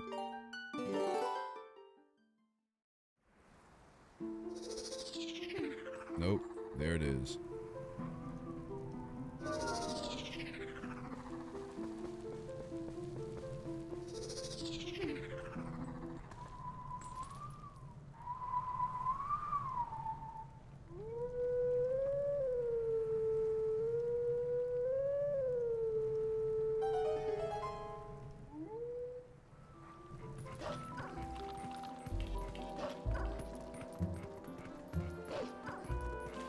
Kind of hate doing this part, I ain't gonna lie.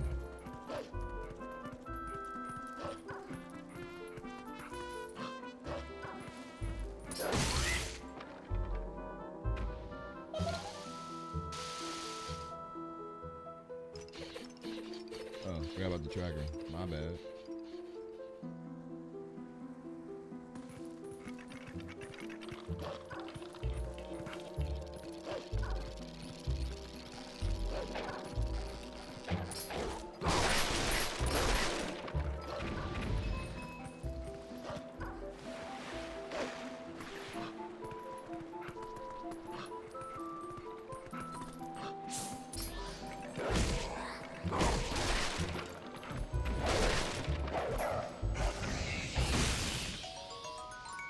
What's funny, I think that was a blue rupee on the last one too.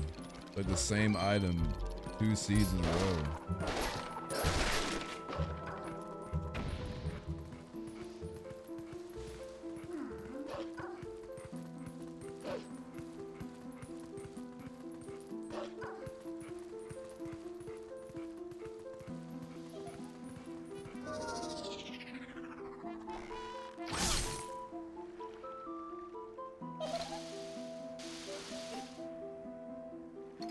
You survive a freaking arrow in between the eyes, bro.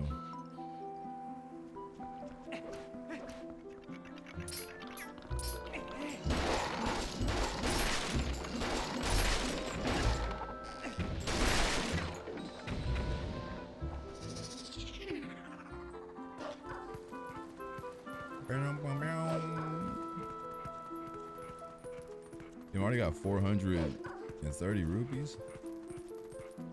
I didn't know I was balling like that.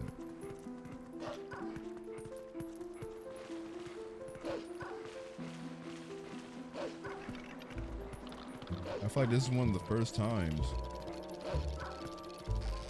Never mind, still glitched.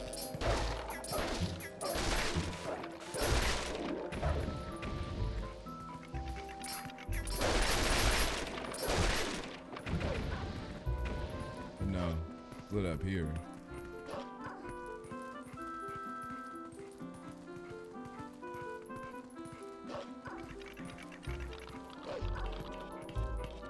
Okay, we're on to something. Normally it doesn't go immediately to this.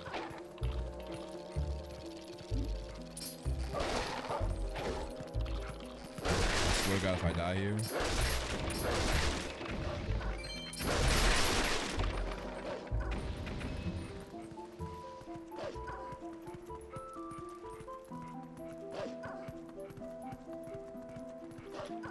Is it not lit up in here?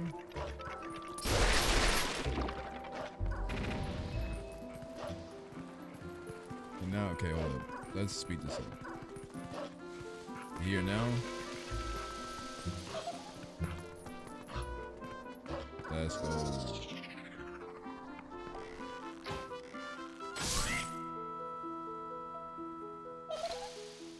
Bombs and boomerang. Here's the thing about that strat is that it would only work until he spawned there, because for some reason if we send the bombs from like here to there, like the distance wouldn't allow him to actually like receive that damage. It was weird.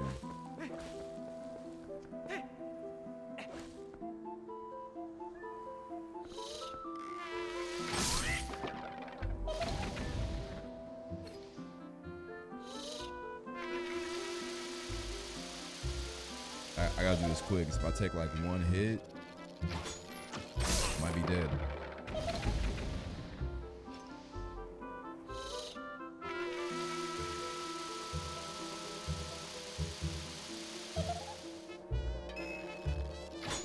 Oh no.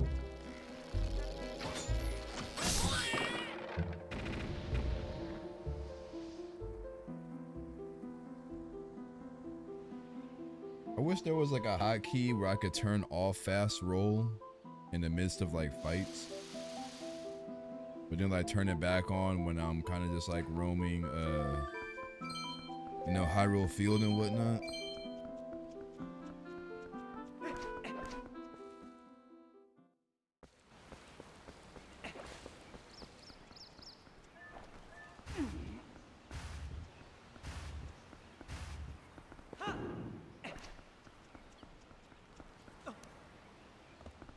Blue ruby.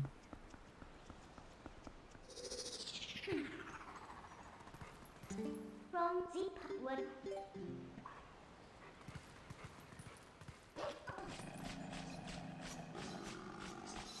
Look how time of day didn't change. My favorite moments. Oh, it did change.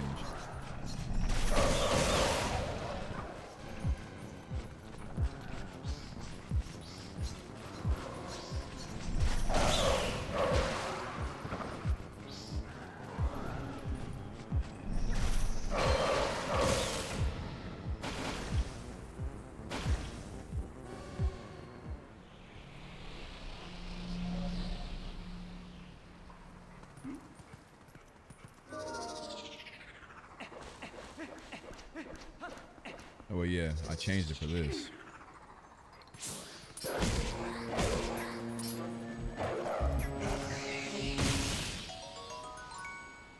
More bloopies.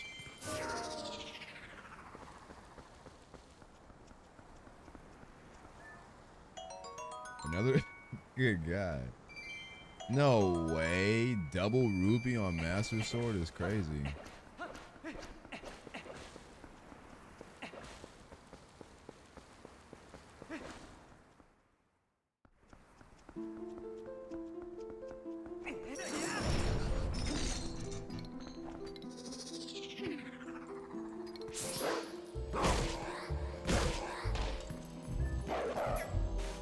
Are you?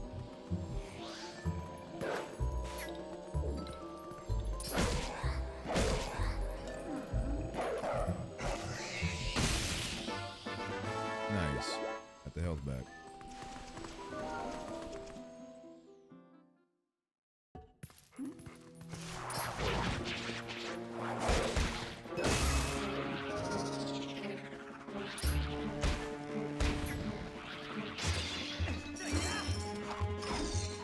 What the?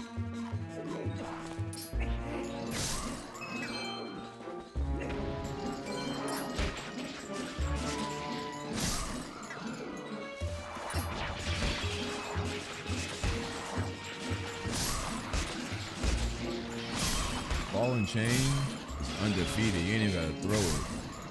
You gotta swing it. Pause.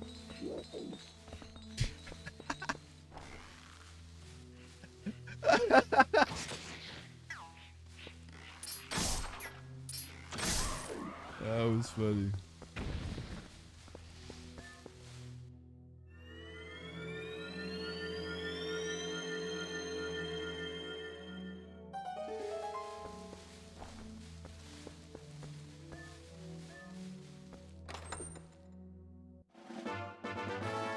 Okay, Forest Temple.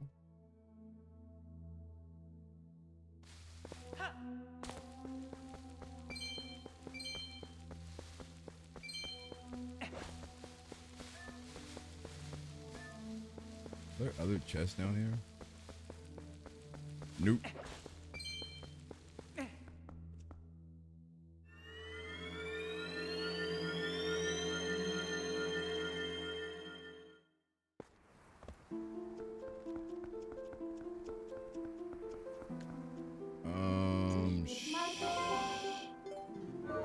Yeah, where should I go next?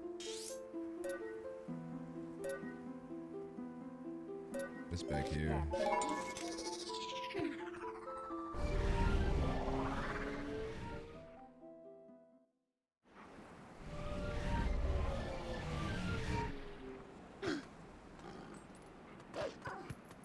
Actually, no, not here.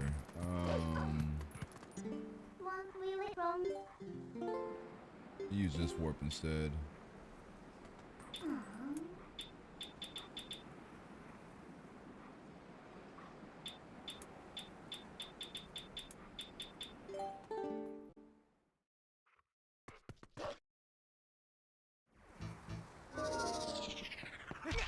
Damn it.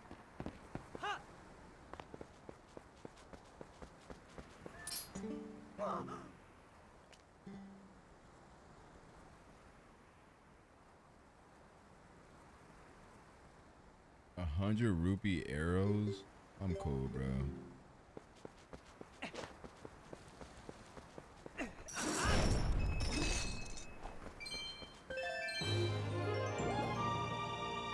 Take that. Keep forgetting I have the hidden rupees turned on too.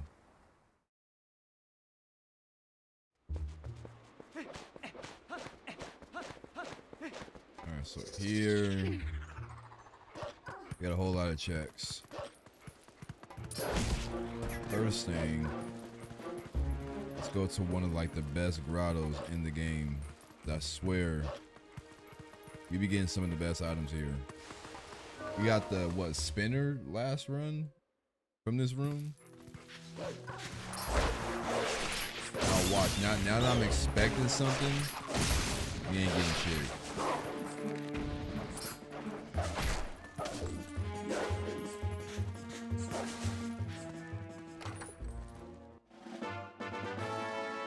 Alright, another soul.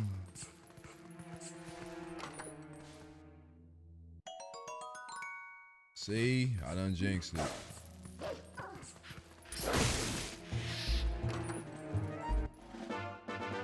Yep. Should have stayed quiet.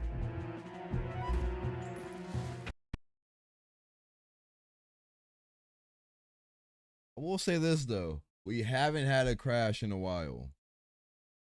We haven't had a hard crash in a while. So I can't cut it too much, you know.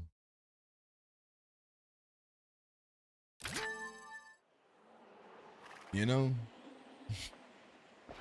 I think it's, when did it last save though?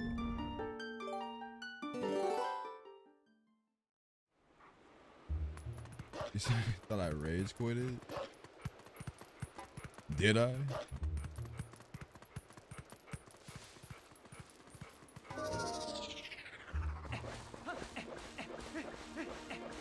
I hate that I need the souls from here, so I have to do this again.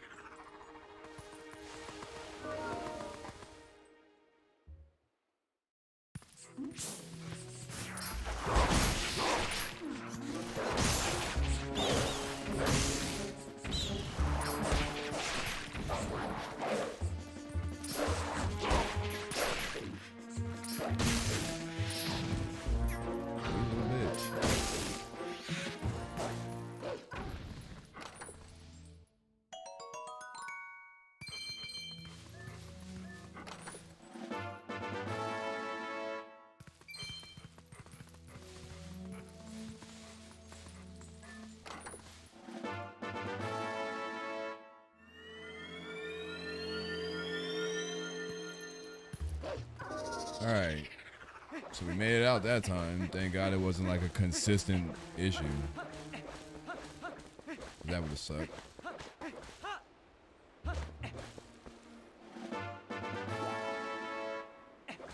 The post soul up there that I can't grab. Chest there I can't grab.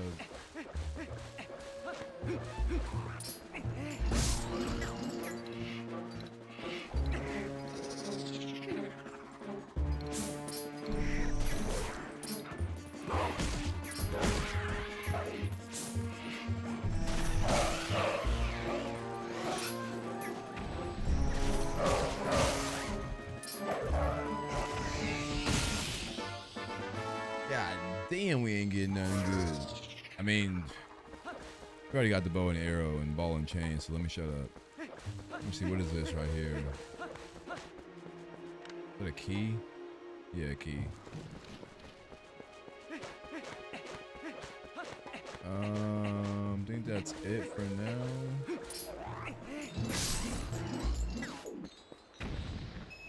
Did that? I was tripping for a second. Wish I would have called Epona. I can't just spam roll, but Epona would be nice.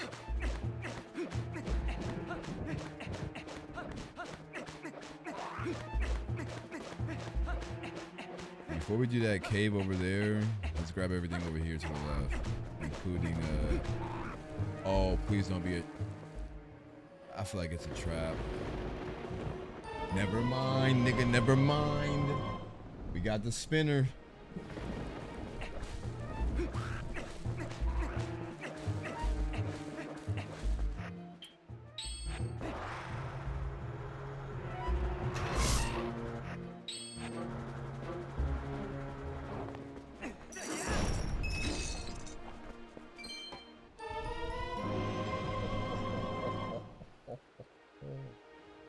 This keeps getting better and better.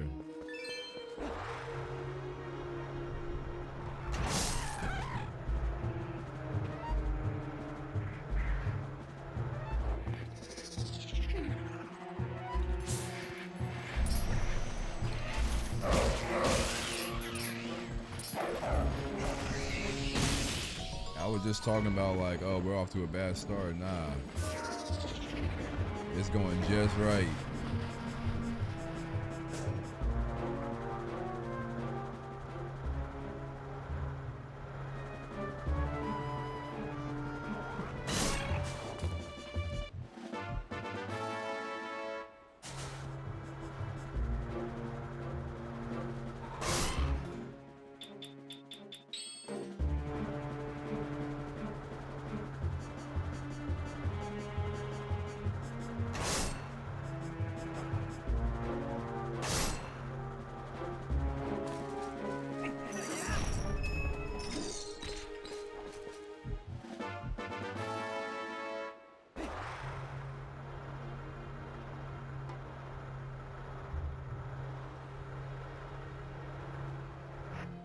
I'm tripping. I got the iron boots too. That's gonna open a lot of things.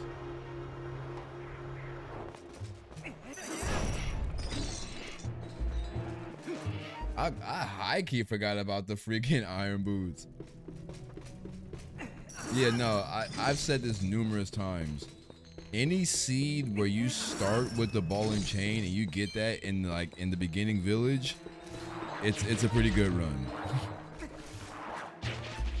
I've yet to have a seed like where that's happened and like I've had a bad experience with that run.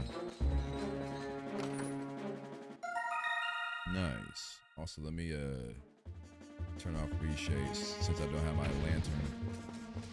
And it gets a little dark. I mean, to be fair, inside the caves, having reshade off doesn't look all that bad. It does look good though if you do have the lantern and it casts like a light source.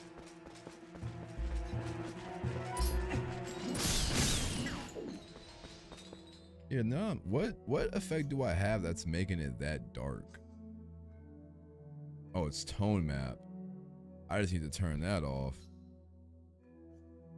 But yeah, tone map changes a whole lot. But yeah, let's just turn tone map off for now. But then again, outside of that, what much is it really changing? I guess it's making the image a bit more crisp. Yeah, doubles as bombs and a sword, so. And it gets rid of webs too. But that's pretty much, you know, bombs.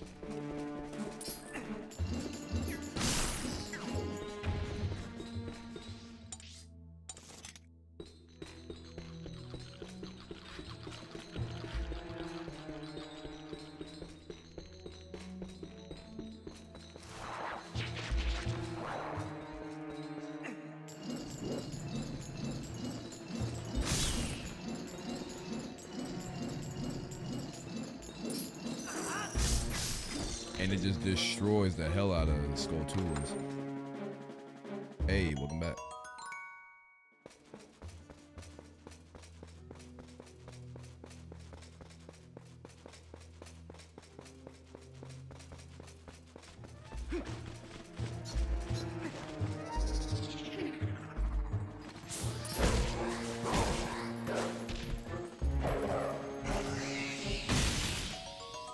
More arrows. Because boy, do we need more arrows.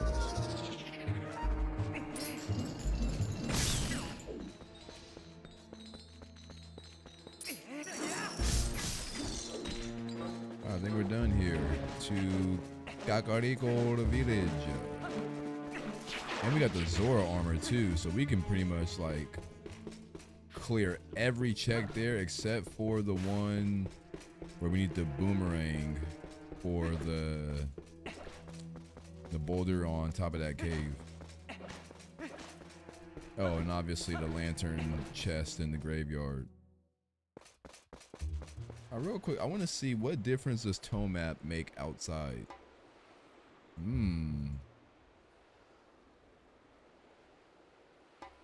mean, I guess it's kind of like a personal preference.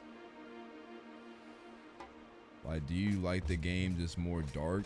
And do you like it to take more advantage of, like, you know, areas that don't have a light source? Let me see. I feel like if I turn it off fully, it really doesn't make that much of a difference. I'll keep it on for now. Like the ball and chain needs to make a comeback in Zelda games. Yeah, it's one of like the most obscure items that they added to this game that like I never would have told myself playing previous Zeldas that came before this, like, hey, you know what Zelda needs for a fun item? A ball and chain. Like, that thought never crossed my mind, but apparently they thought of that, and then here we are.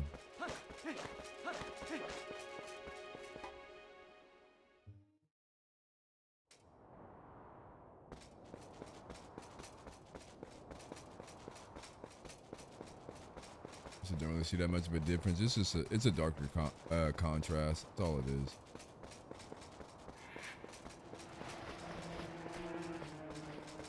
I'm not entirely sure how much it reflects on the YouTube side. It may or may not really show for you. I don't know. Where am I going? I guess here first.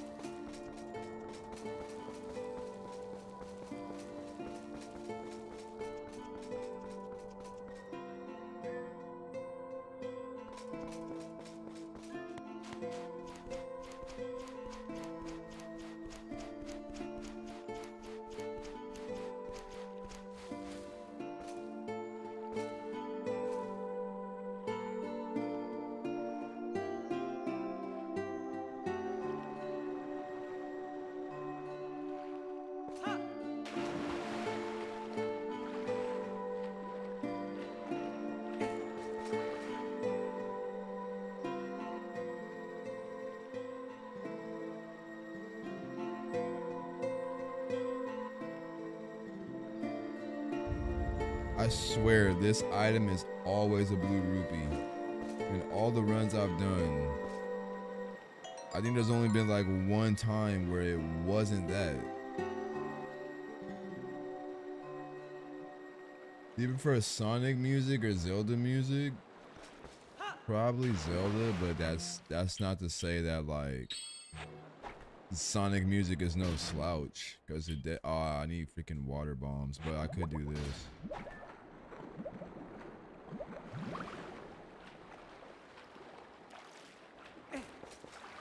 I only know to do this is because I've seen someone do this.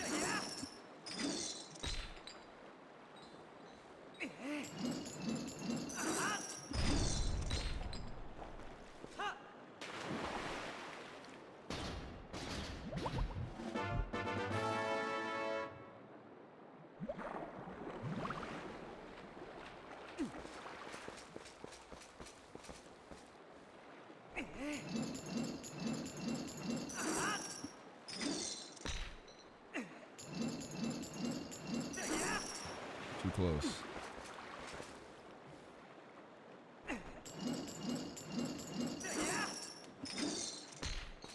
Too far.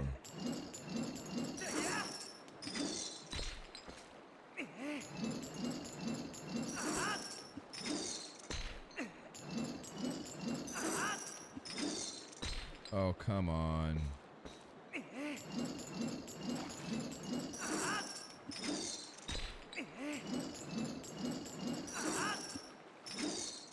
Gotta do it too low.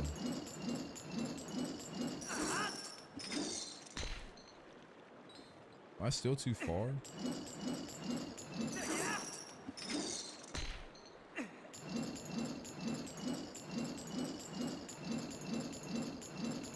You're not wrong. I guess I just prefer more chill type. There it is. do I want to go out there though? Because doesn't this just lead to Lake Hylia? Yeah, it does.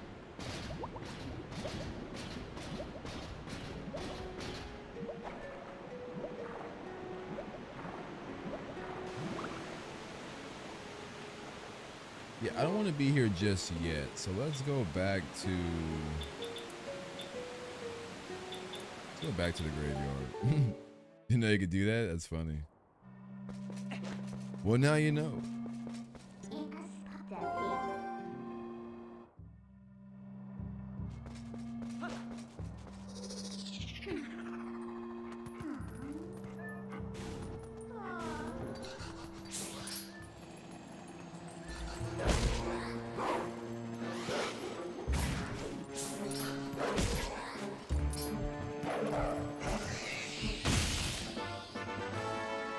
More key for high rules, say less.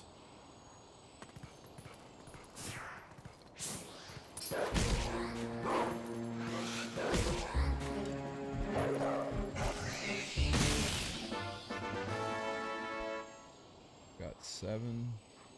Also kind of bugged too, right?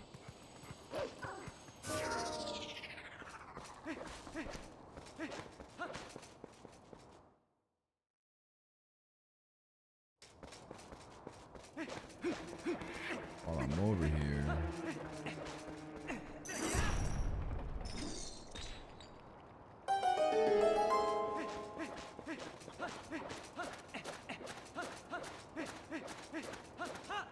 Bro, a fast roll is so goated.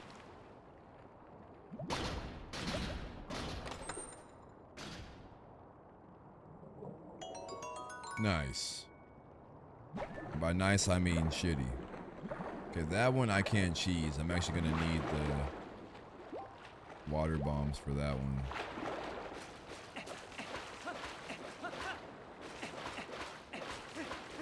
It's about to be daytime again. I kind of need it to stay night.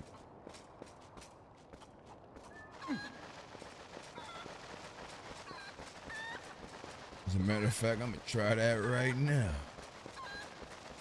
I wish I still had, I think somewhere, no, actually I think my sister might have it, is the case for this game, for the Wii copy. But I till this day, I don't know what happened to the disc. But that might be my karma, because technically the game was never mine. It was one of those situations where I just like borrowed it from the homie, and then like never gave it back. But it's not because like I deliberately didn't choose to give it back. He just like kind of never asked for it back. And then in my mind, like I always knew, like I'm like, is he ever gonna ask for his copy of Twilight Princess back? But I'm not gonna bring it up. Like I'm like, if you ain't asking for it back, bro must not want it. So you know.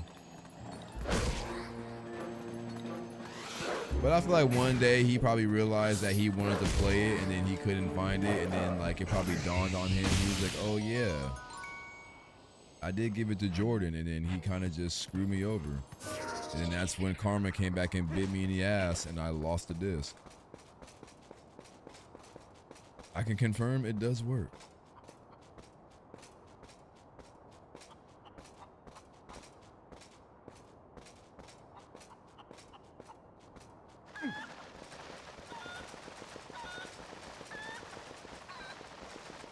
I'm gonna have to be careful here.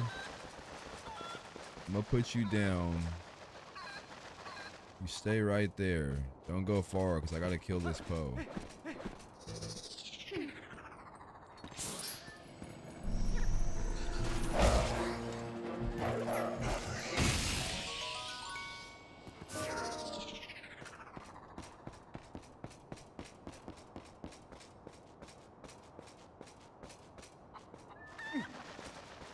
I still gotta grab what's in this tower too, but I'm gonna do this for now.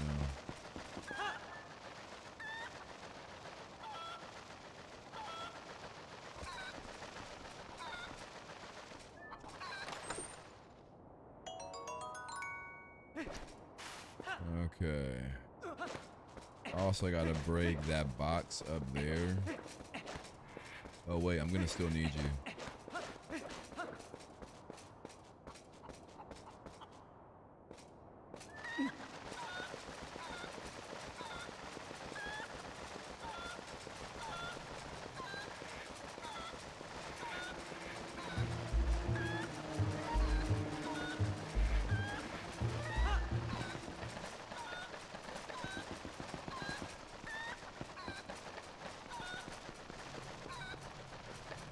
Gotta grab this one first. Fuck.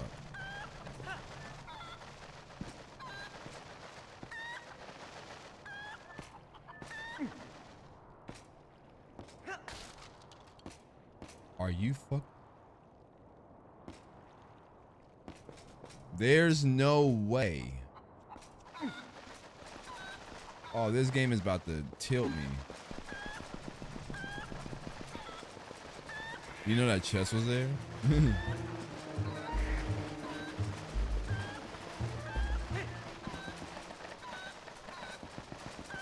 Wait, can I even get this?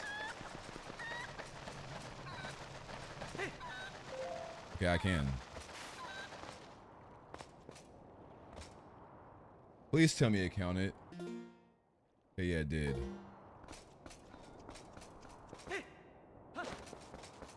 But I freaking need... Okay, I still need this damn chicken. Do I have moon jump on? Okay, I do.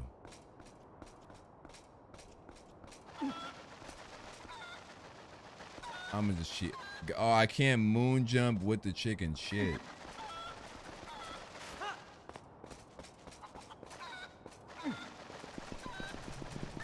He's happy to grab that chest right now. That's funny.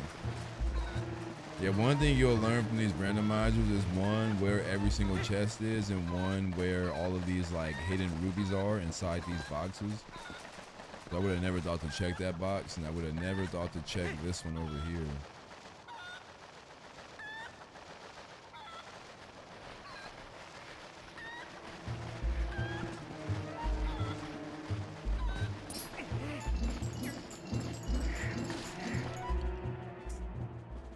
Funny thing is, it was the shadow crystal, which I already had.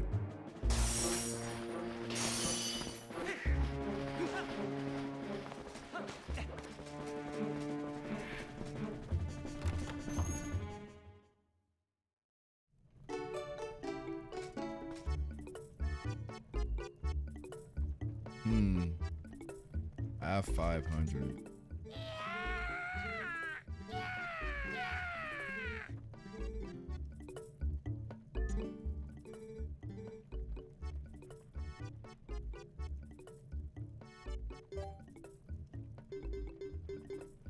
I'm gonna give you 3 for now.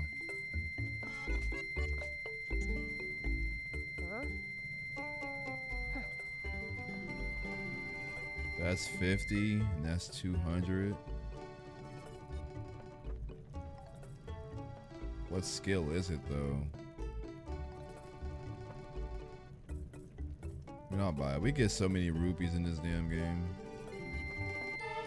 Ending blow, nice. And then 2 heart pieces.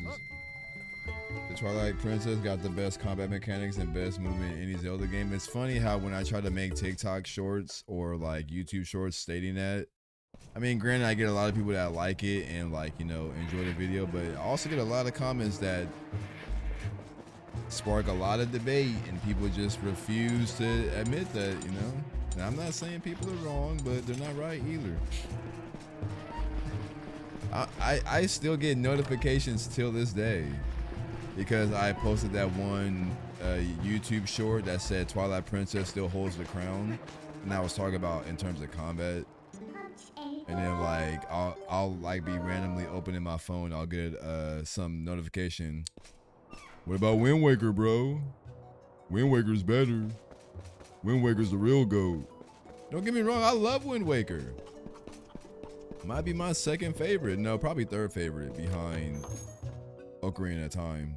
I would say Twilight Princess is number 1, Ocarina of Time, and then Wind Waker for me. But I'm like, bro.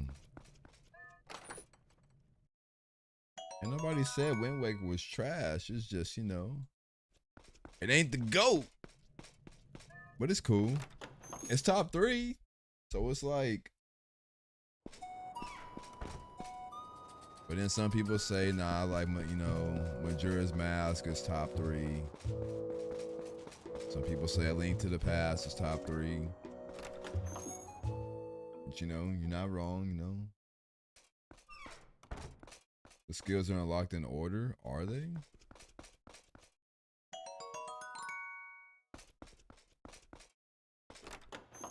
Did not know that.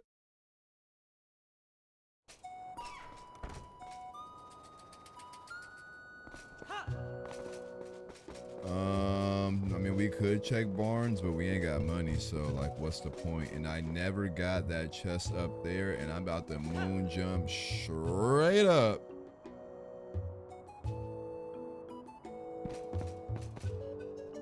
W cheats.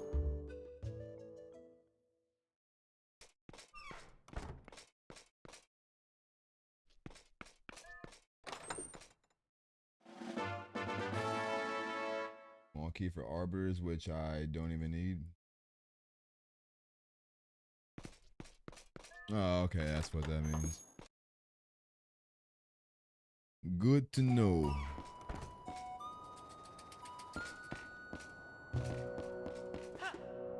Alright, before I dip from here, are there any checks that I'm missing?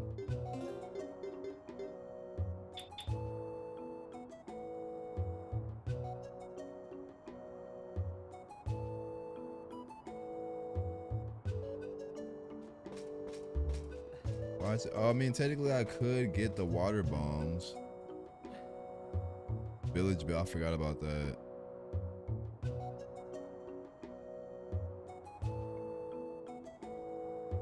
Spring shortcut. Oh fuck yeah, there is those. Okay, there's the bell. Yeah, technically, I mean, cause here we've already found water bombs. So I'm gonna just replace these. Cause it's not like we haven't found them, and I could just go buy them, but I'm out of rupees anyway. So let me see. Where is it? Editor, inventory.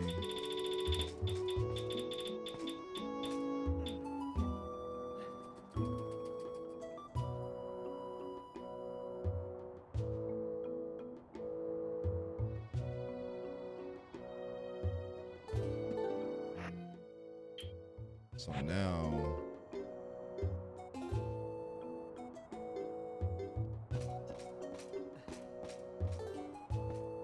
Wait, what am I looking for?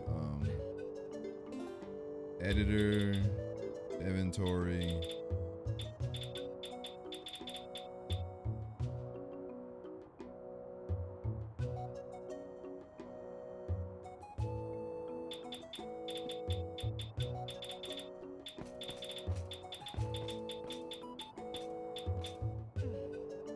Where the hell is water bombs at?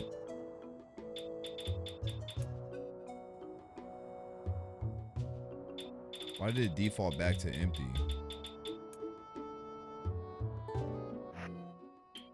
But it's at 0. So that doesn't really solve my problem. Oh boy. Let me see, how much do water bombs cost?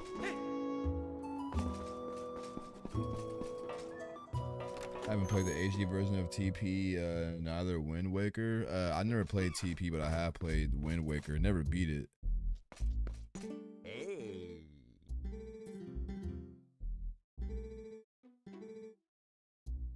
It's always arrows. And if for some reason you can't buy him, because he just... Bro. Okay, hold up. Can I just do this?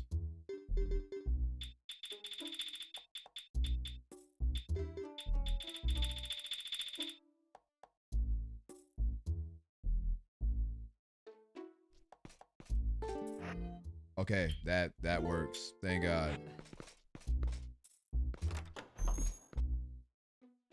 Such a complicated way of doing that, but I mean, technically we could just go like find rupees, buy them at a shop.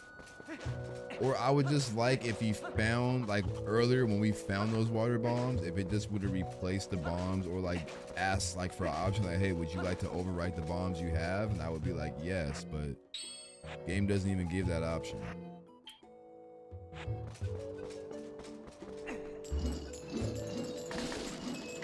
Nice. Well, we don't even need to go to City in the Sky, but could be some post-game activity.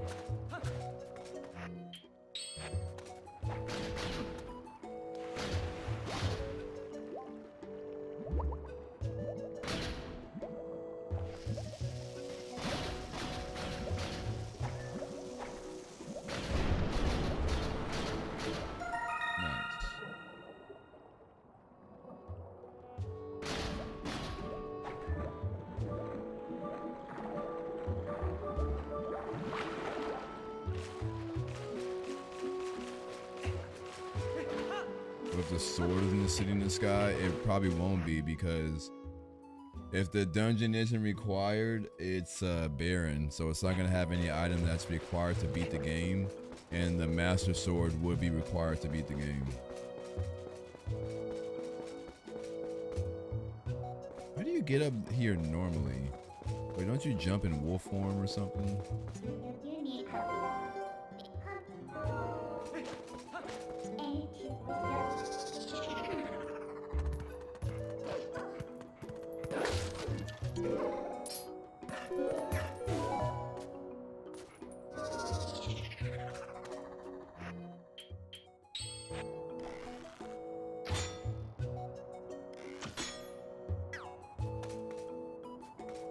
Shit, how do you... Oh, I'm an idiot.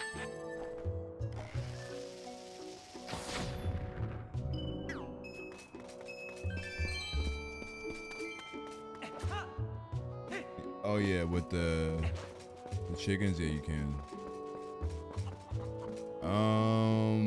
I think with that, I think we're done here now.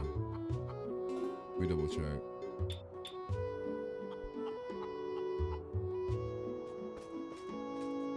Yeah, we just gotta buy the 2 heart pieces and Barnes bomb bag, which I'm not gonna do that.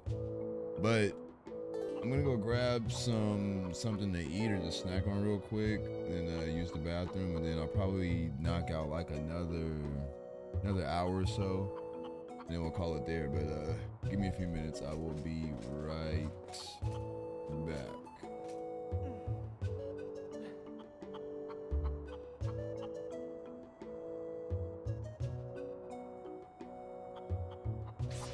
What am I even looking at?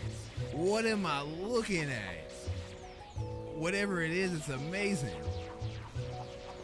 And it's so fluid.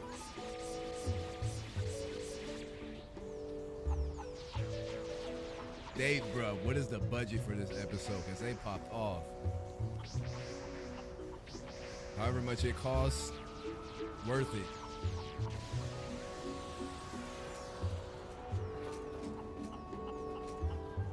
Oh, nah, see, Queen wasn't doing all this. Sanji kind of got the easier fight. Oh yeah, this is way more epic. I was holding that statement back earlier, but now I'm nah, yeah, this is the better fight. Oh my. Oh, technically we just spent the money, so now we can do this. Son of a... Clutch that shit! I don't need a team, nigga!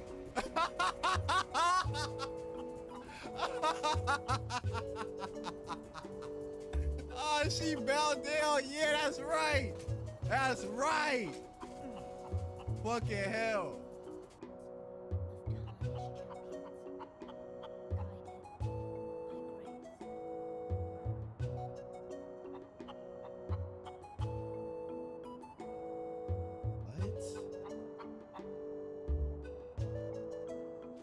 So, this is intended to be a brick wall. So this speech pops up. But what if I would have beat him on that one go, where I had one more hit, but I would have not gotten the speech, right?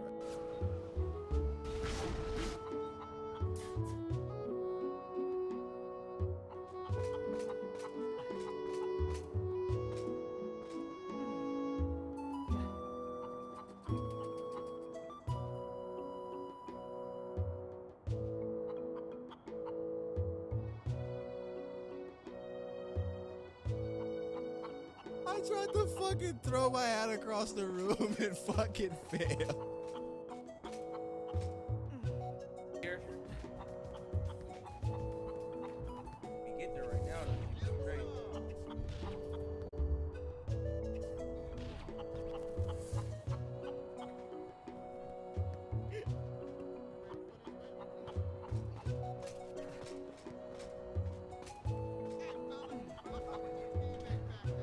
I'm about to end.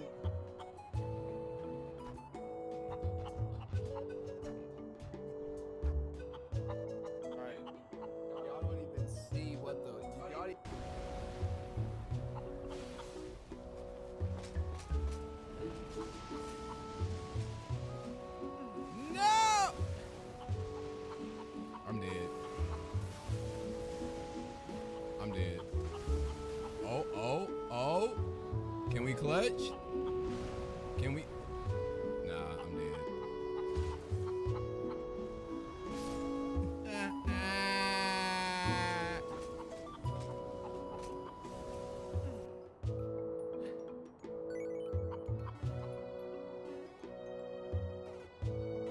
Wait, nah.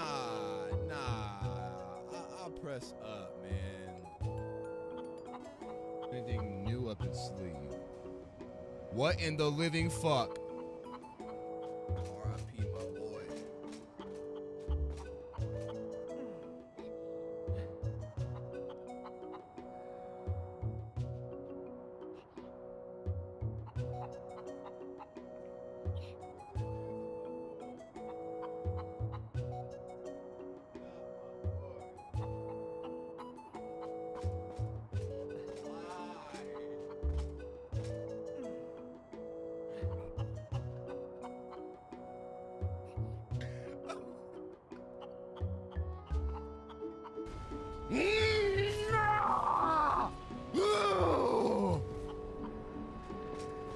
I'm fucking Luke Kang up in this mother. Ooh. These fists go hard. From Software cooked with these weapons. The second I saw this in the trailer, oh, I knew it was up. Bro, this is a battle of attrition. Like, I gotta lock in. What is happening? What the fuck? What the fuck? What? There's no way. Nah. No, somebody's gotta clip that. Somebody has to clip. I cannot make this.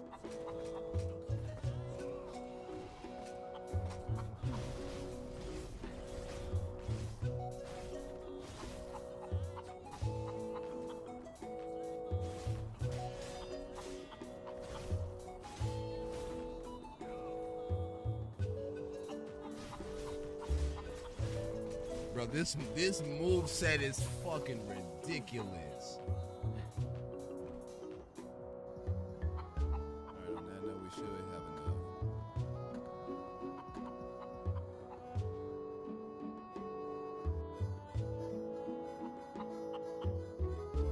It is 7. Nope, not here. They're in numbers. They are coming in numbers. I'm fucking out of sprint. Oh!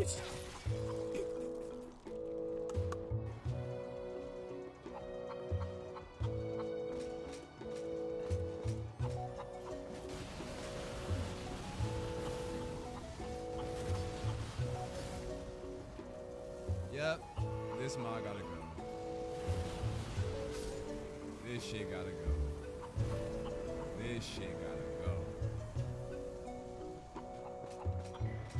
You can literally just cheese the whole entire game with this shit. Yeah, even if the boss resurrection does, I couldn't tell because I don't know what the hell Miyazaki's saying. I think I want to nominate this award to my Reformed Orthodox Rabbi Bill Clinton. Thank you, everybody.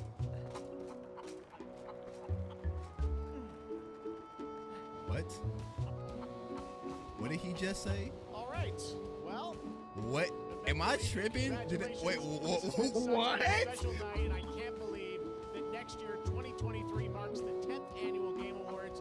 So we are lucky to do this. You know every what? year. We wanna just thank go. We just go all you move for your on. support. Stop pushing up. Oh no! No! Ain't no fucking way! Thank God. Thank God.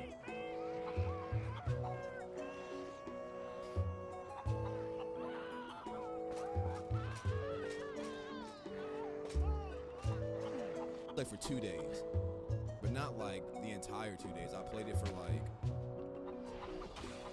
Oh, that was clean. I played it for like 3 hours one day, and I got picked.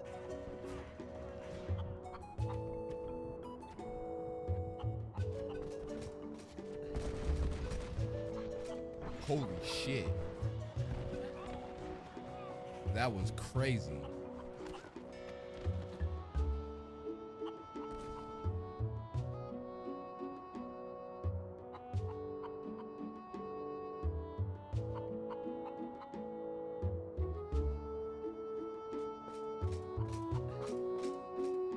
What in the living hell just happened? I could have swore everybody was dead. Who shot me? Freaking hell, Chad. So, funny thing is, yesterday we had a guy from Spectrum that had to come like fix our internet. And yesterday was my day to have like super inconvenience of me having to like, you know, shift everything. I mean, I wasn't too bothered by it though, but it's like now it's like Jackie's turn to have to shift everything around, and she's like, fuck, this shit sucks. It's like, yeah, but it comes at the price of better internet, you know. Or I mean not even better internet, just stable internet, you know. Can't complain too much.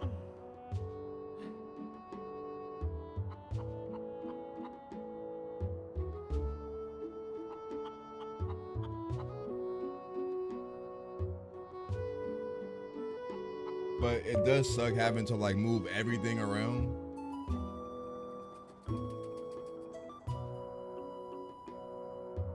Because they pretty much had to like relocate the router and the modem to like a entirely different new room. W Noodles, you feel me?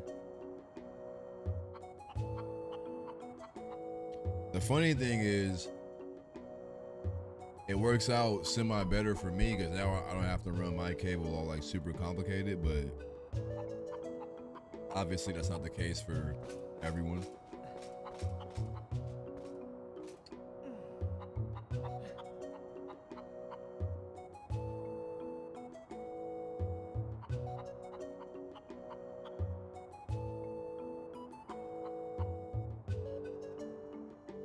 Also, it's funny that I'm holding the bow right now because there's one of these dudes that commented on my video that I was trying to help. He's trying to fix the bow texture for the Hero of Time mod, and I told him exactly how to fix it because I did it myself. But obviously, you trying to tell people through like text and words.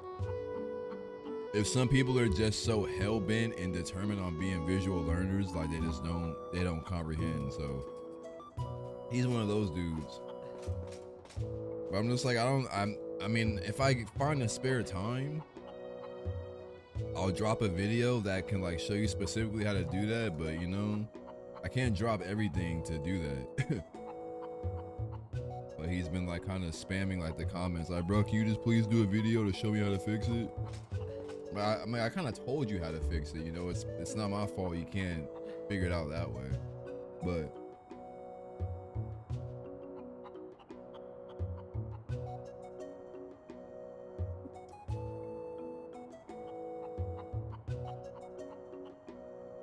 if I eventually get around to it and I have the time, you know, I'll do a video about it.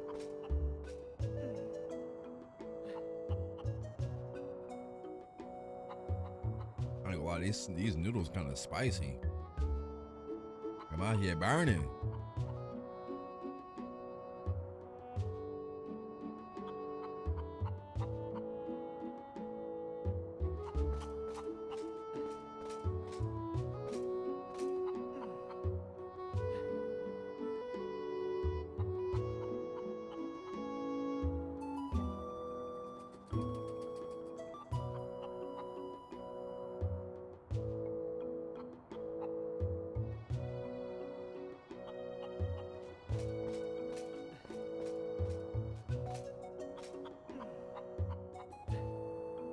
Oh, wait.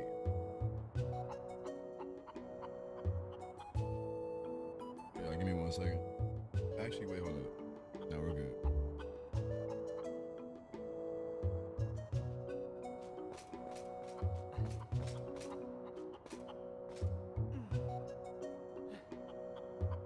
camera angle right here is an awesome profile picture. I'm telling you, bro. Whenever fierce deity Link is on screen, it's damn near screenshot worthy at all times.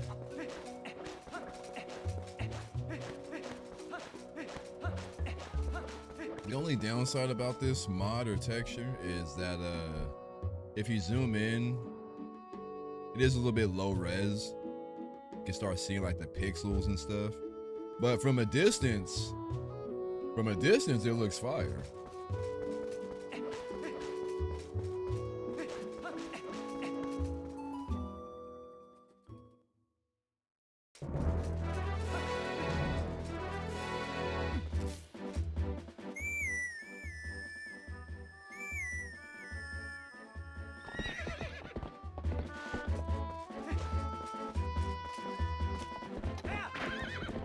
Nobody told you to like bolt that way.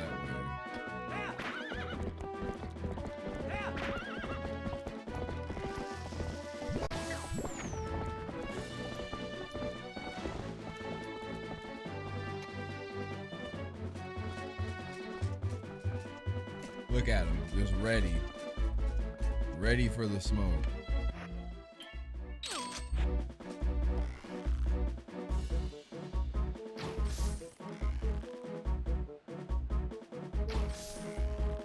Dumbass. 3 idiots.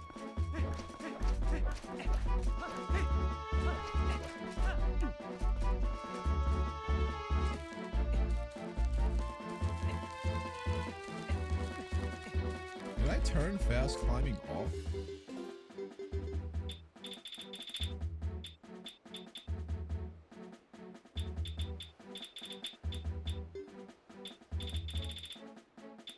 No, it's still on.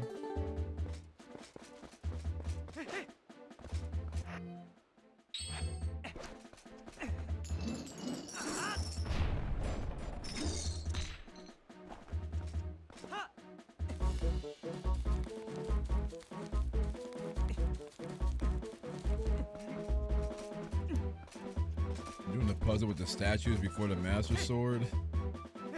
I haven't done that puzzle in a while since like my run always requires me to skip it. But I feel like I've done it so much to like I kinda know the answer by memory. But let me not say that. Because next time I'll mess around and do it and I'll be stuck.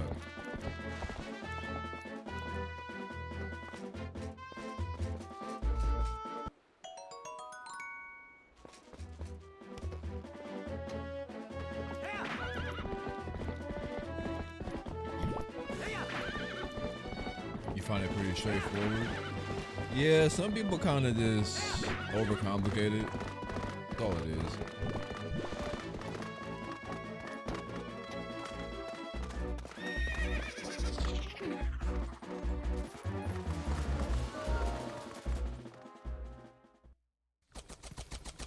Oh god, it's this area.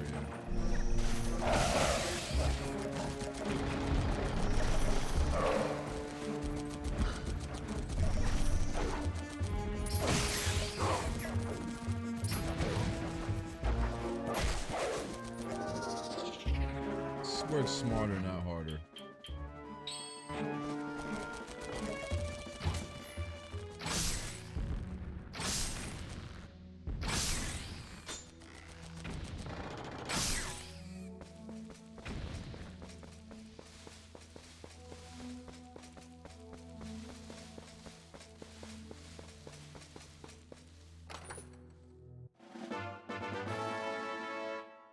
We actually kind of need that.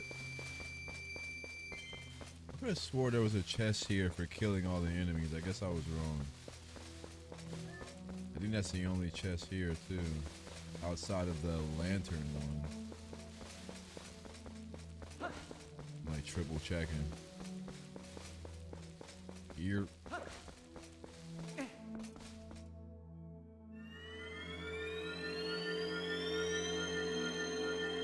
Yeah, the more you do it, the more you kind of memorize it. That's how I am with the block puzzle on ice in that one cave. that we can actually go do right now. Now that I'm thinking about it. Good. Trash.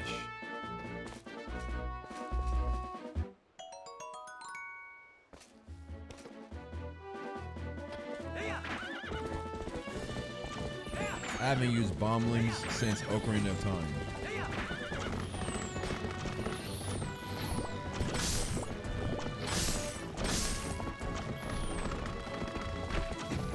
There you go.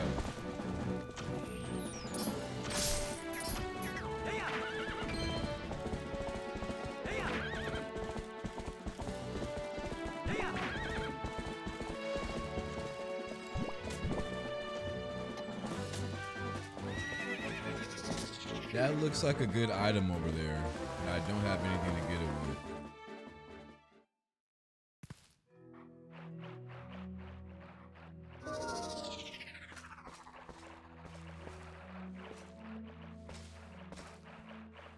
Gotta be careful here.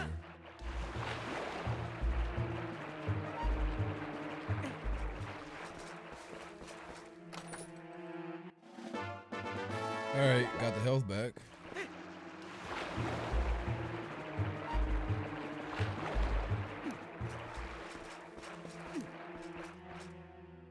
If you don't have fell into the void. I'm actually surprised like that's not a thing. For her it's like an invisible wall.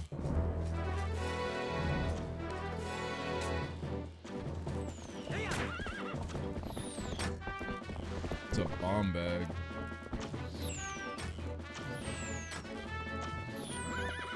What, Link, what the hell are you doing?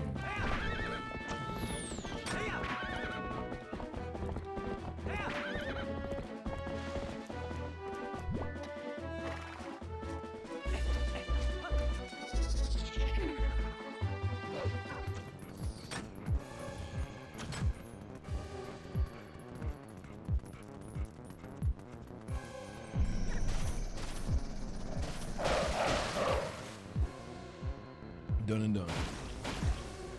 I love the fact that they run up to you.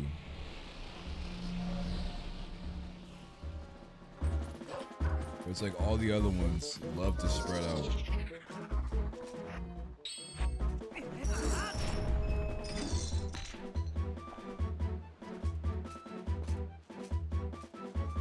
Is it real? Is it real?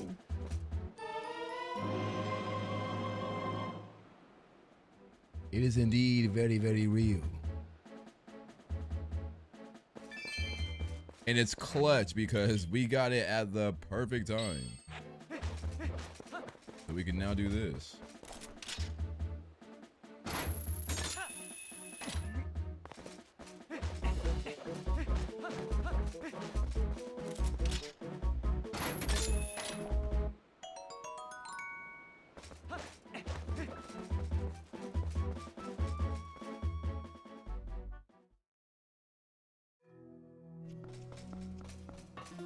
Swap fits.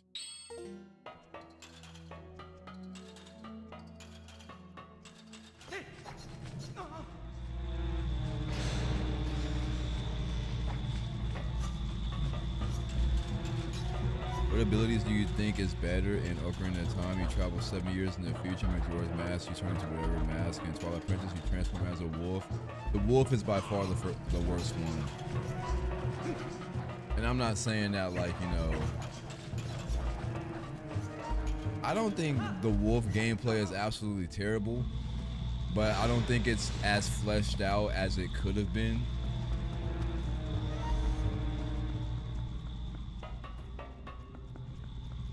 I think in terms of like variety and more flexibility, the system in Majora's Mask is probably the best. But just for simplicity and like, you know, just like, oh, that's neat. Oh, like the whole time traveling with Ocarina of Time is probably like the best one for me. But I will say that like the more time has gone on, I'm just really not the biggest fan of like playing as young Link. I don't know why. Yeah, big W on the claw shot. The only young Link I don't mind is like technically Toon Link. Because technically he is like young Link, but you know.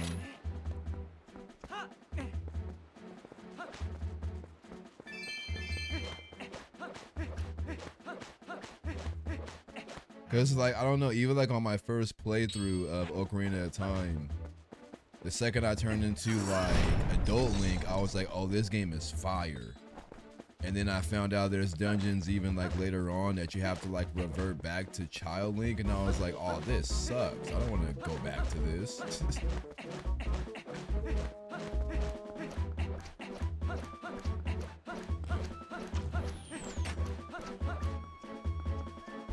But we could go donate to the bridge. I forget. I have a spinner.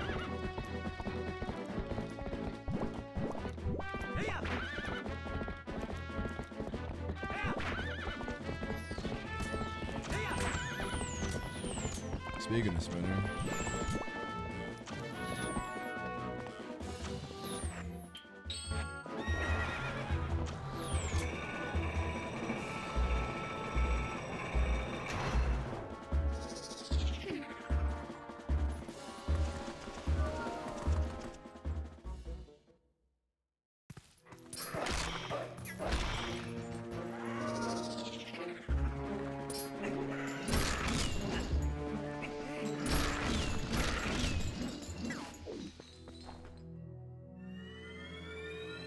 Light work.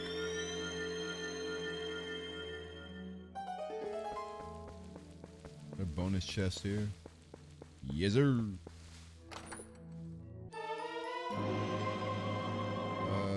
We're not gonna need that, but you know.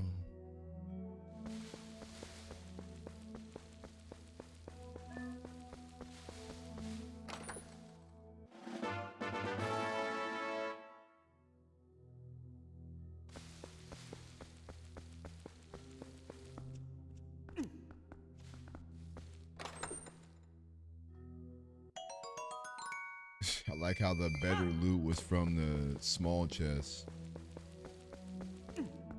Ain't that something?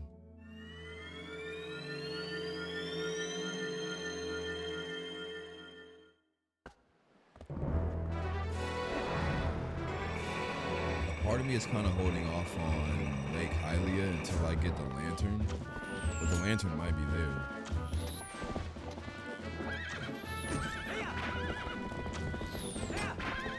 What we did is get the claw shot, so kind of backtrack a little bit.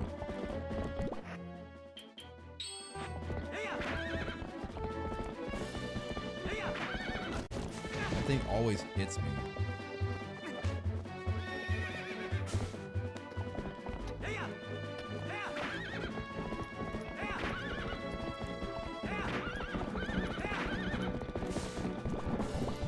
Go fast.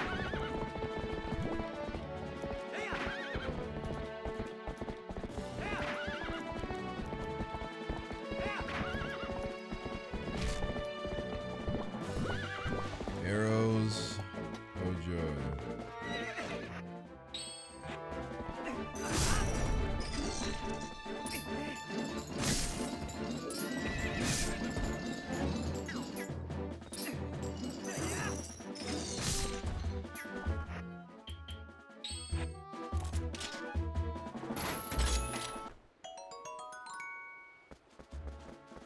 Ball and chain. Yeah, ball and chain fucks everything up.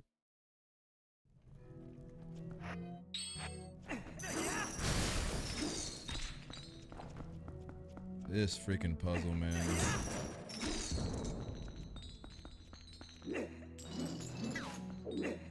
Oh, that doesn't count if you like just knock it into it.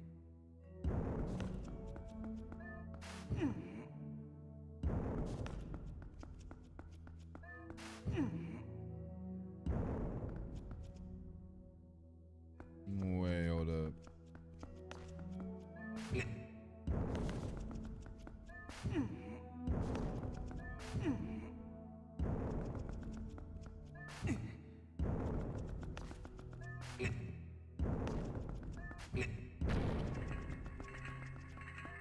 This is the one that kind of always throws me for a loop for some weird ass reason. I don't know why. And I feel like there's probably like a very quick solution for this. I just never get it.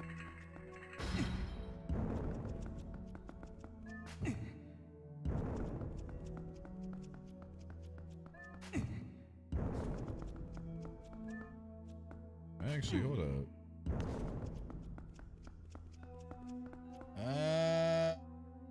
No, that's not gonna work. I mean, I would have to move this to do that.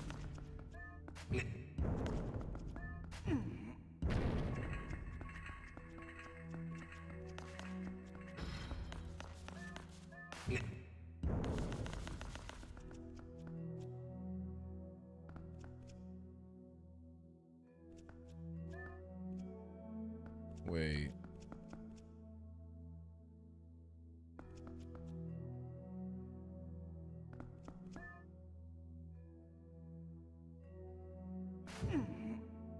It's that one Zelda Therian game. Yeah, it's that one.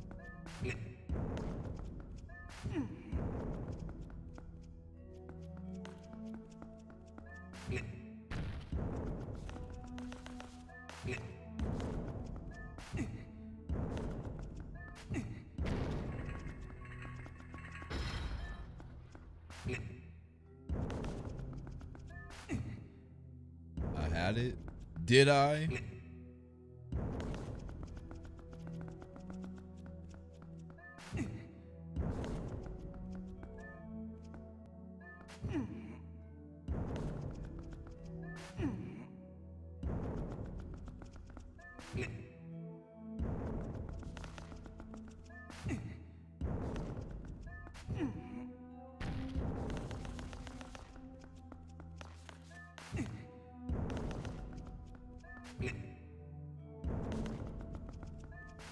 And we're done.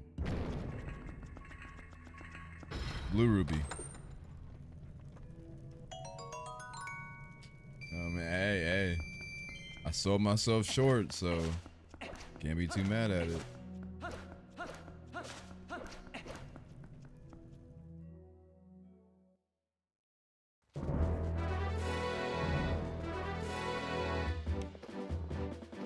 Get away from me. Disgusting. Get him away from me.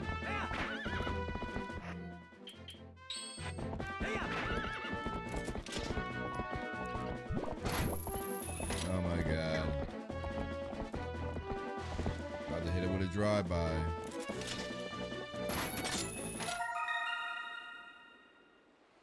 Isn't that normally a bug anyway?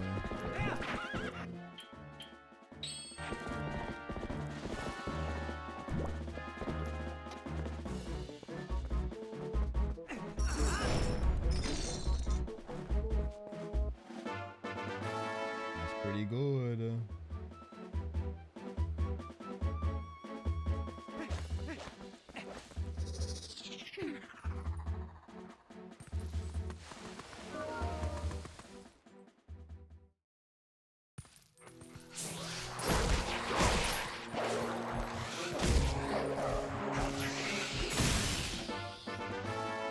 Lake bed. We do need lake bed.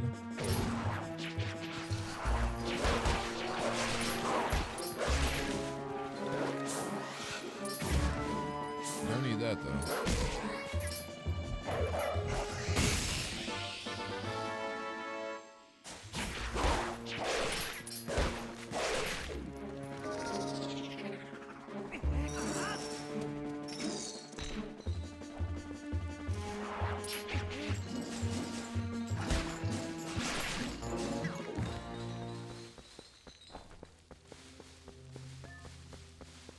No extra loot.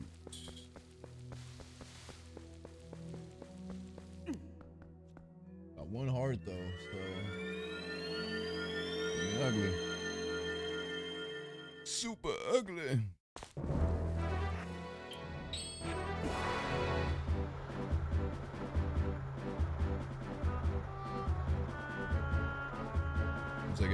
cube and get dust, I best believe I'm doing randomizers 24/7.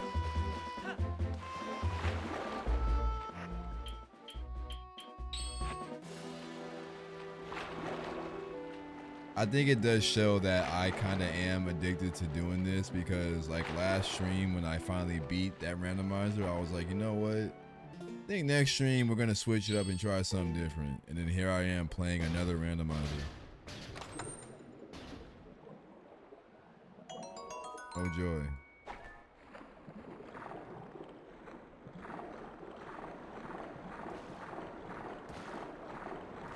Can you use ball and chain underwater? No, you can't.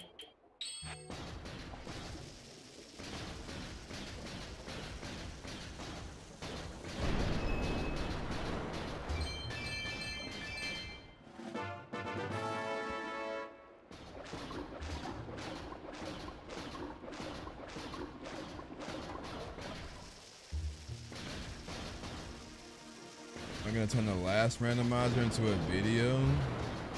I might do like a highlight reel, yeah. I probably won't do like the whole entire thing though.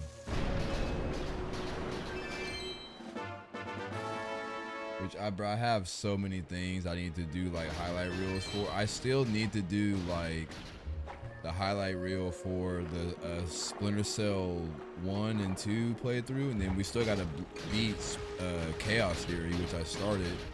And then that just got bombarded with the release of Dustlight, and I just never went back and finished Chaos Theory.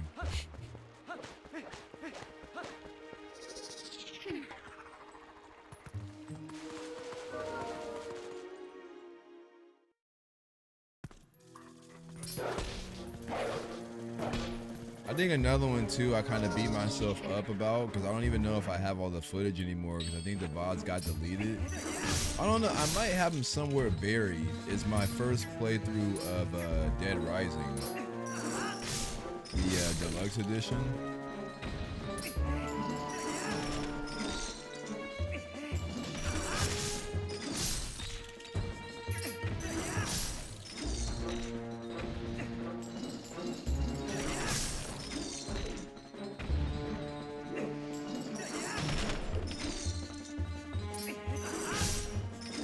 But like I don't turn a lot of my streams into videos. That's what I've been realizing because like I tend to have different ideas for my videos versus what I would just typically do for a stream. Oh damn, I can't get anything here without the lantern. That sucks.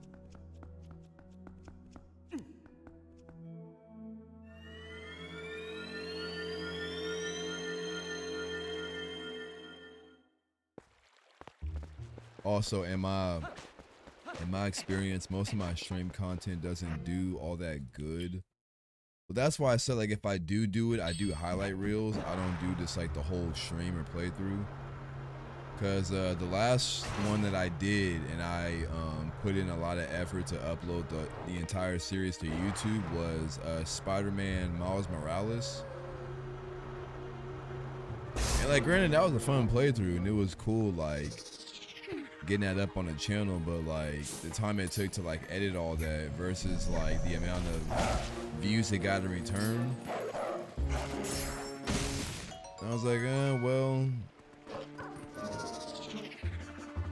I feel like a lot of people kind of come to my channel for like tutorials and modding content, and then once I get into like the let's play category, that's where like my audience kind of dies off a little bit. Because to be fair, I don't really want to be like a let's play channel, but I don't mind doing like, you know, streams where I'm just playing a game, but you know.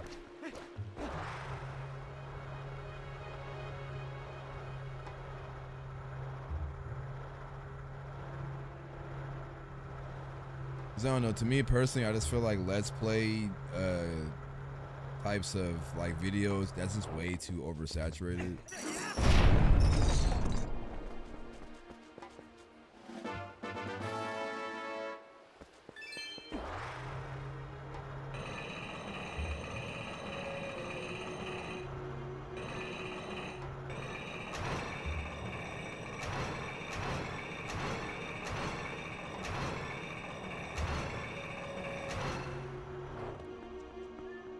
I think for the most part, the one thing I'm just gonna keep aiming on doing is putting all of these randomizers into a playlist.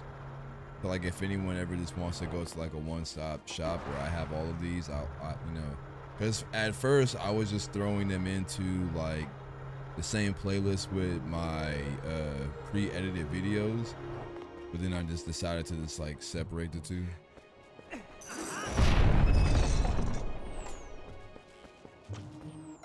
He said, honestly, sucks to see people putting high effort into their vids and max views and they're not even at 1K. I mean, yeah, I've gone on record to say this numerous amounts of times. Most of the videos I have that get an astonishingly like amount of views, whether it be on YouTube, TikTok, Instagram, anything, those are all videos that I kind of just like, I just cook up in a couple minutes and I just toss them out there, and those will catch on. But then like let there be a video where I sit here and I spend like 8 hours and I'll be up all night, get no sleep, and the whole time in my mind I'm just telling myself like, oh, this is worth it. I know this sucks, I know you're losing sleep, I know you want to just call it right here, but trust me, bro, the people are gonna love this video. It's videos like that, they max out at like 1,000 views, like and then the time it takes for them to get to 1,000 views is like so slow. But then like if I just upload like, you know, some random video because someone's like, oh, I can't get my texture packs to load properly in Dustlight, so I'm like, all right, let me just throw together a quick little tutorial on how to do that. By the end of that day, I will upload that video at 6 in the morning. And then like by the time I get off at work at like, you know, 5 or 6 o'clock, that video will have like 3,000 to like 5,000 views. I'm just like, what the hell? Like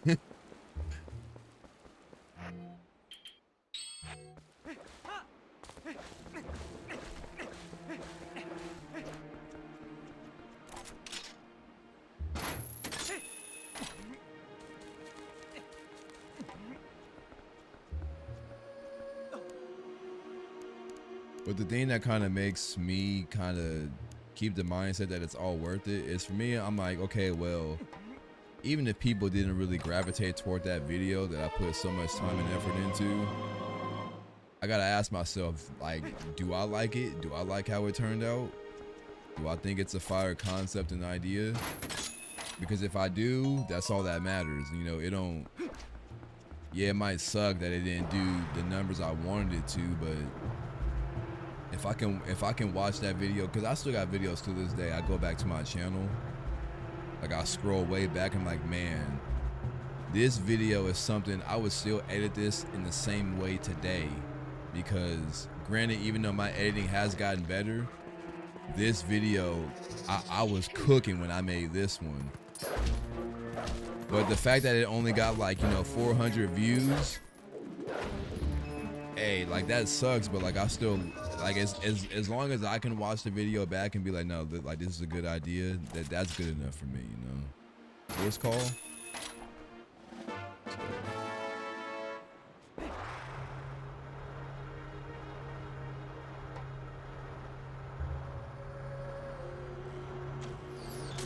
Might die here.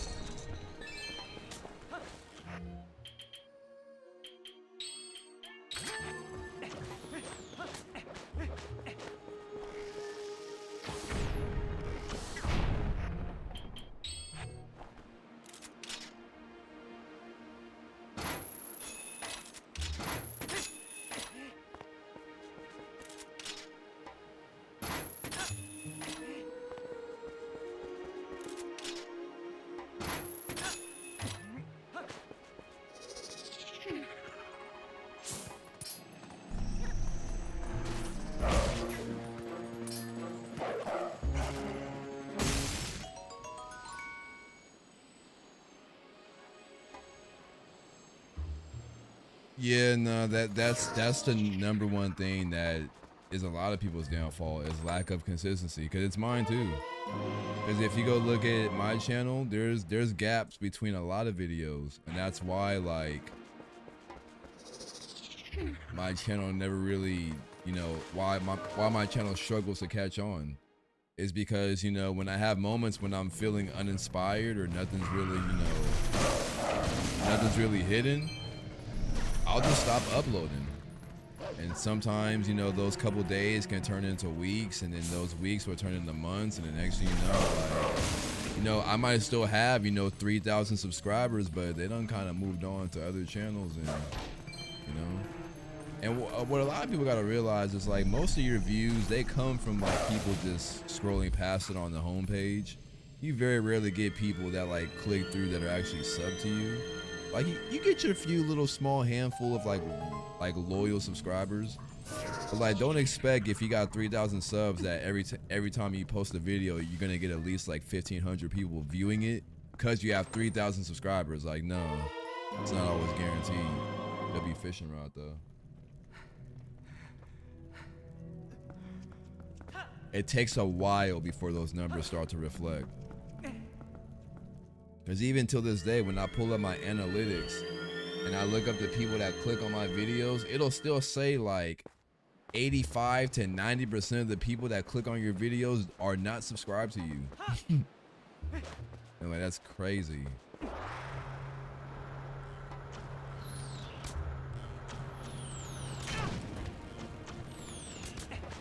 I'm about to die.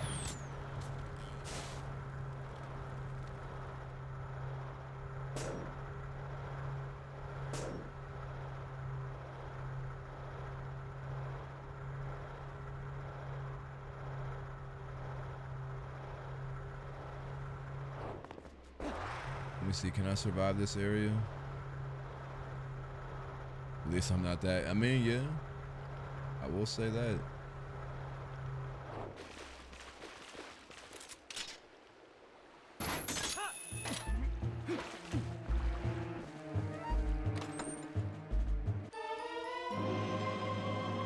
Nice, we actually do need that. But yeah, man, like the number one thing to just taking off is consistency, bro. Like, even if you gotta upload like a 3 to 4 minute video, because granted, like, I think they say you can't even like run ads on your video unless the video is 8 minutes. Even if you gotta be petty and just hit that 8-minute threshold, try to scoop some together. But like, don't make it seem like, oh, I gotta put in like some insane like high effort to keep up the consistency. Like, no, on days where you feel like you can't really cook nothing up, just do something simple. Damn it. I was trying to get it before they got me.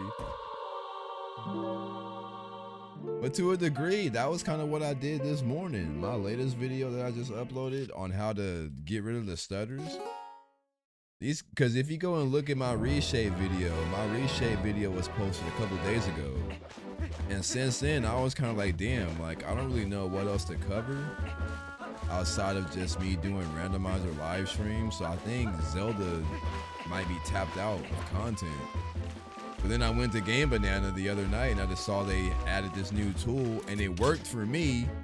So I was like, all right, bet. Oh wait, it saved after that. So I was like, let me, the fact that it's been 4 days since I've uploaded a video, let me just knock this out real quick, and to a degree it worked, you know? And I didn't have to put too much effort, because if you go and watch the video, you notice I didn't do any commentary. It's all text. So you can even cut corners like that and be like, look, I'm too lazy to even speak on this shit. So I'm gonna just put text on the screen and call it a day. I mean, granted, I didn't want to do it because it was like 4:30 in the morning. And I didn't feel like sitting here doing a whole freaking monologue for the video. Okay, where can I go now? I kind of just want to clear most of the overworld, and then I'm gonna start knocking out dungeons probably like another stream.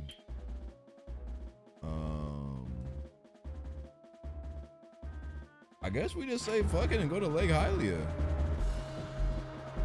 Might as well, right? Did one of your Instagrams? Yeah, the one with the Agatha giving me the Master Sword. It got 1 million views. Not 1 million likes, but 1 million views, which is still cool. It's the first Instagram reel to hit that. I've had I think 3 or maybe 4 TikToks hit 1 million views. Still haven't had a short or any video hit that on YouTube. That'll be a while before that happens. But yeah, I've reached 1 million on TikTok, and I've also reached 1 million on Instagram. So 2 social media platforms out the way in terms of views.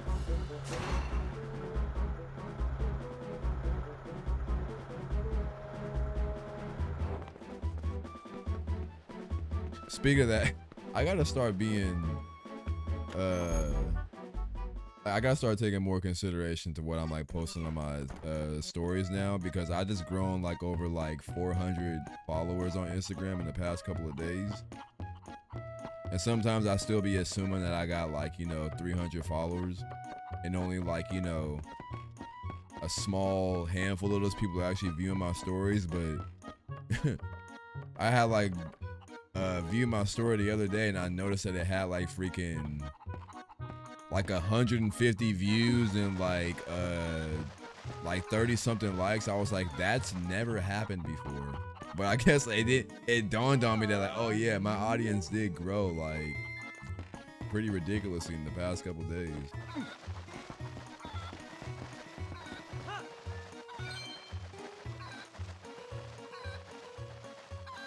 How that low-key feels for you that one of your videos hit a mil? I mean, it's cool.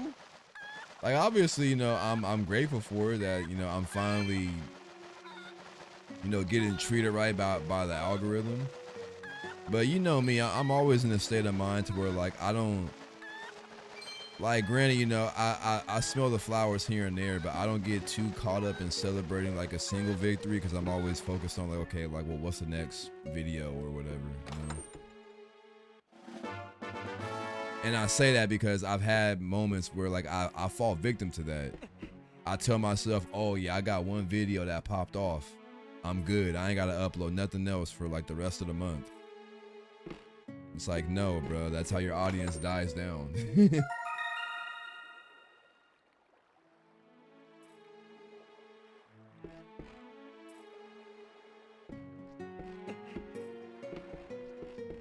Like, no matter how much a video pops off, you still gotta be consistent. Just because one video did numbers don't mean you gotta, kick your feet up and start taking a break.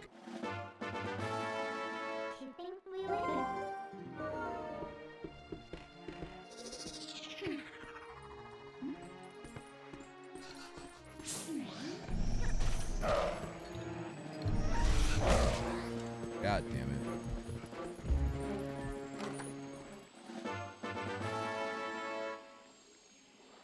Key shard.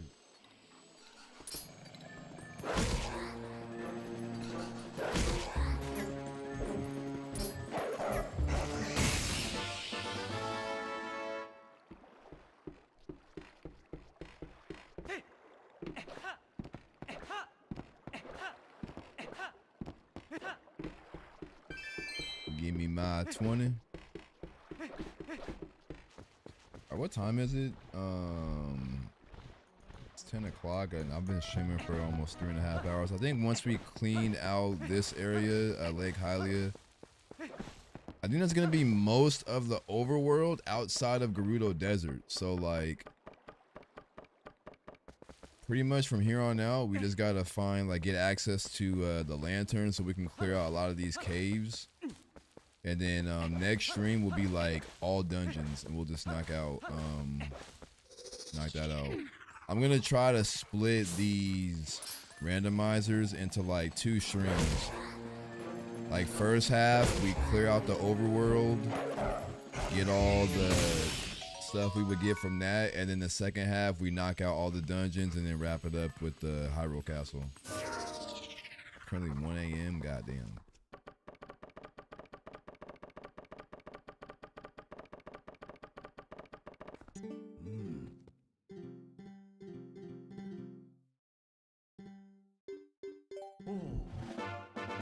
Good old Post Soul. It's been a while since he's given us anything like really good. I mean, technically, we could still get good stuff from that cave without having a lantern. Good with a sweaty. Okay, sing you when I'm in.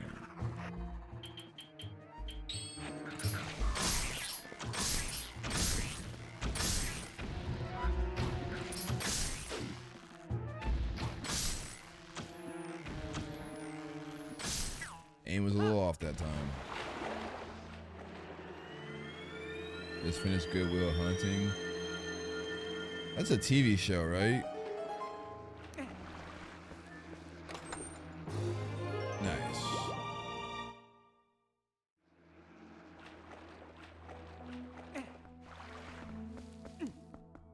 Oh, it's a movie.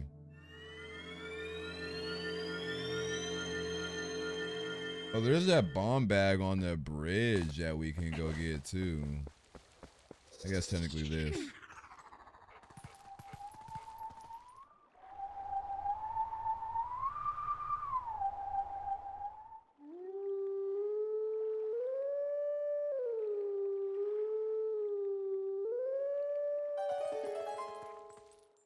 you ever feel like crying, I highly recommend. See, people always say that.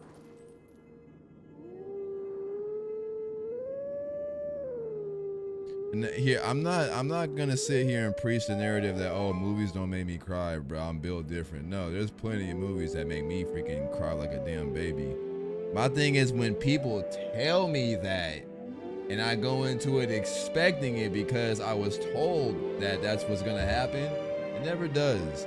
But let me just be watching a random ass movie, and then like some sad scene catches me off guard. I'll be like, oh damn.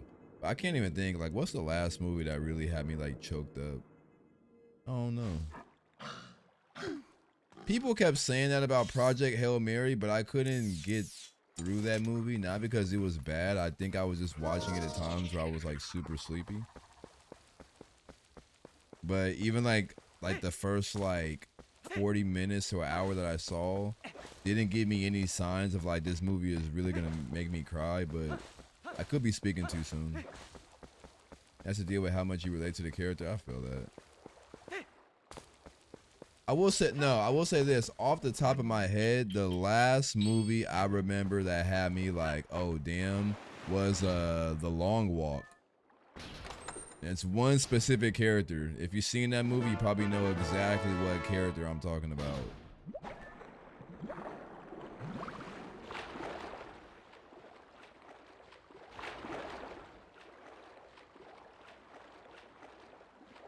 Oh, funny thing outside of that, one thing that like extremely caught me off guard that had me like, I went from like 0 to 100. I was like, it wasn't even like, oh, like this scene is getting me like kind of choked up, like I'm trying not to cry, and all of a sudden I'm crying. Like I literally went from like, I'm just chilling watching this to all of a sudden like, oh damn, I can't hold back the tears, bro. The season finale of Sentenced to Be a Hero. Like that scene, bro. Like if you've seen that show, you know, but that character, like, you know, has to make a choice. And just like when you see the raw emotion as she's like screaming and tears are like pouring out of her face while she's like having to do this. Like I'm just looking, I was like, oh, like whoever acted this scene did an amazing job, because I'm immediately like, this shit got me damn near. I feel like this is my family. I never heard of Sentenced to Be a Hero. Sentenced to Be a Hero is probably one of the most fire underrated animes of this year.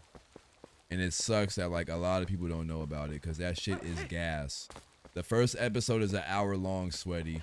And I guarantee you, I can guarantee you, if you watch that episode right now, the first thing you're gonna say when you come to my next stream, you're gonna be like, Jordan, so I watched it. And like, and the reaction is just gonna be like, I'm gonna be like, I told you. So you might as well clip this segment right here, bro.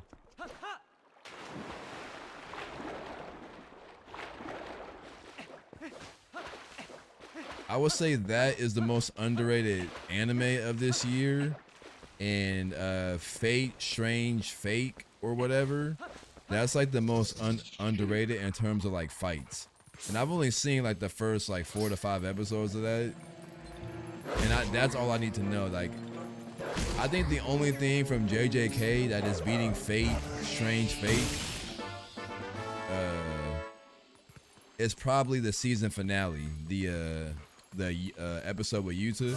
That's probably the only thing that like clears everything in that anime. But like, if it wasn't for that episode, nah, they be throwing hands in that shit.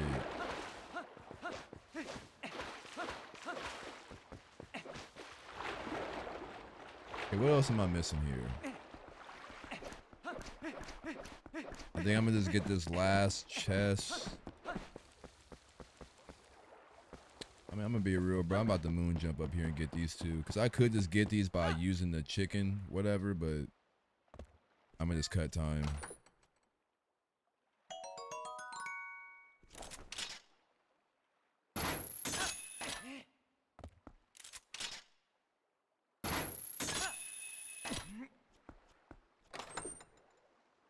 And it would have been bullshit if I would have went all that way just to grab the chicken, fly all the way down for that. That would have pissed me all the way off.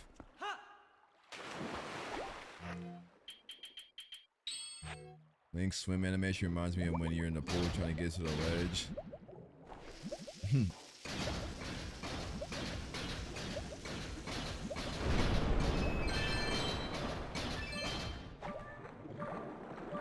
I probably should just put on the Zoro armor.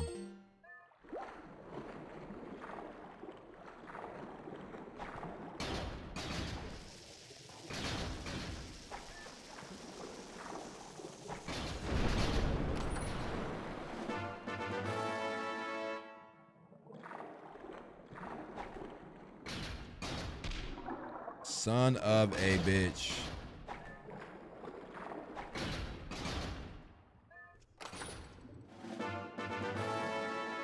Key arbiters. You don't need arbiters, but you know.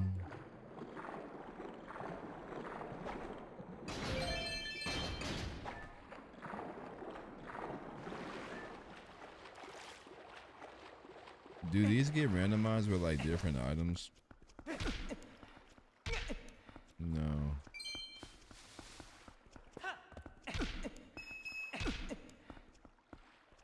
Still drop rupees.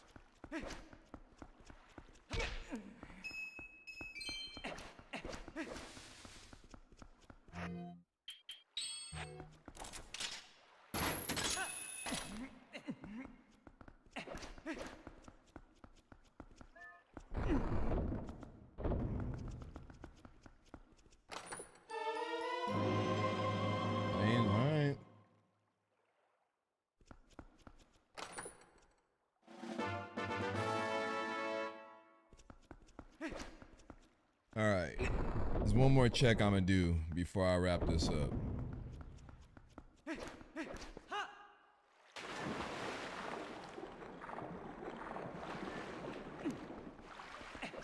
But it shouldn't take too long.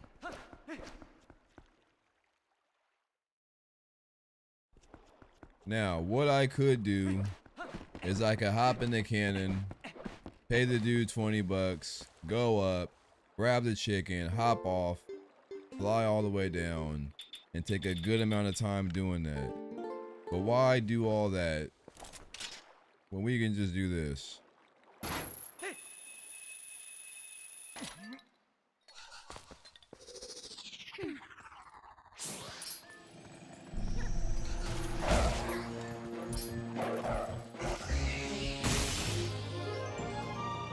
I will gladly take a heart container.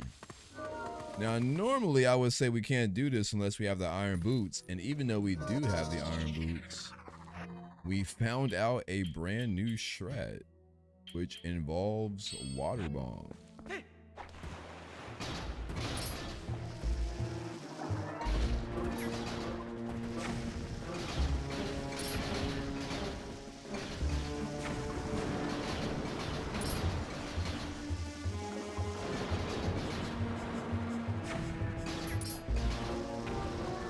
I like how it just teleports into their mouth. It's like their entire enemy design is centered around just cheesing in with water bombs. Because the game just accounts for no matter where you throw it, it's going to land there. All that for a purple rupee.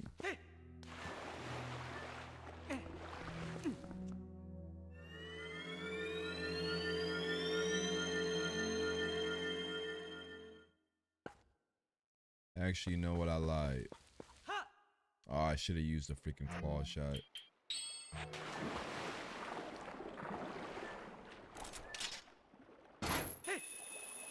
Let's clear out Gerudo Desert first.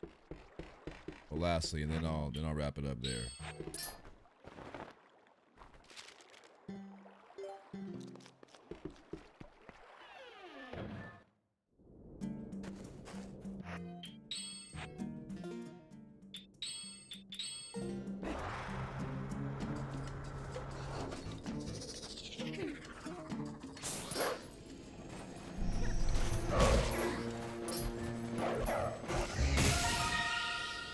W-Bug. Actually, you know what? We'll do Gerudo. And then once we're done here, we'll finish it off by going to Agatha and checking off whatever she has. You throwing it the wrong way, bro.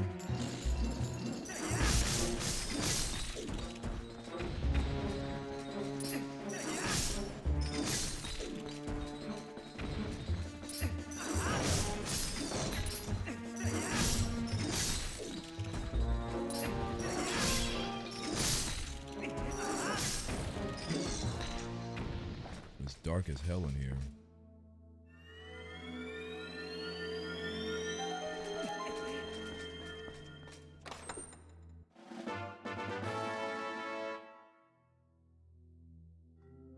I have not been keeping track of the post souls, nor have I been keeping track of the bugs. We have 1, 2, 3, 4, 5, 6. That's 6 checks. I got a bottle too. Oh, and water bombs. Oh, and claw shot. Horse call too. Guy, I am terrible at keeping track.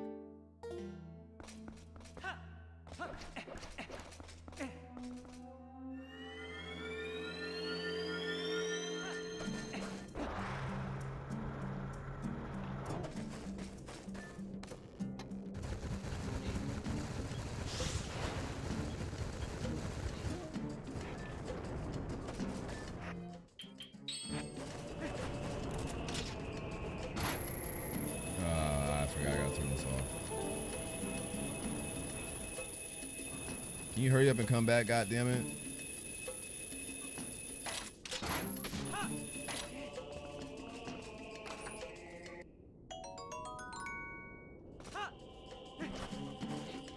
Why is it daytime already?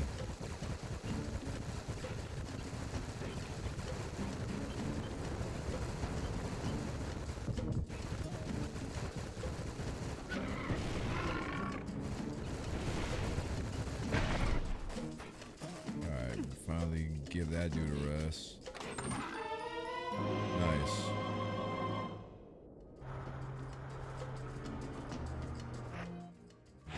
We got 2 bad.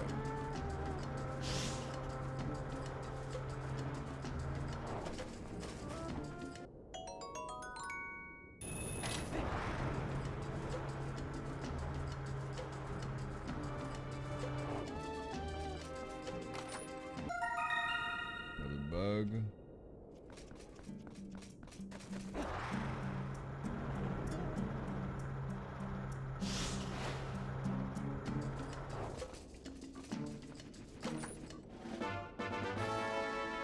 I definitely need that bigger wallet because I'm just pissing away so many good rupees.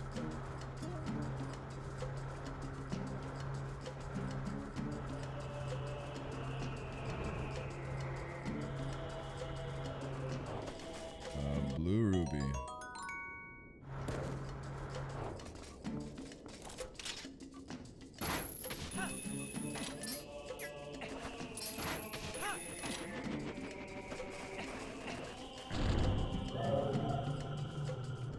this out the way.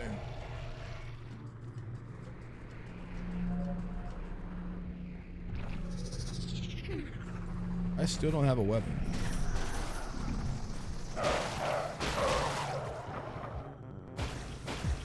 I mean, outside of like the ball and chain and stuff, but I don't have a sword. Oh wait.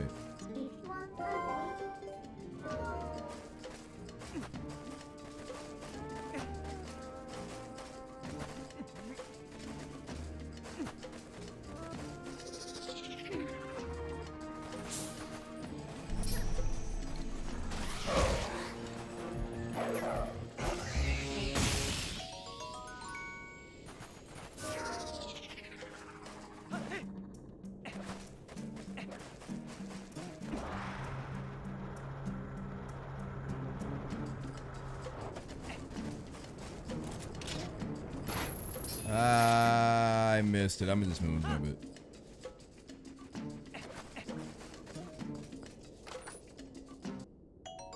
Would have been annoying to wait for that just to get water bombs anyway, so thank God.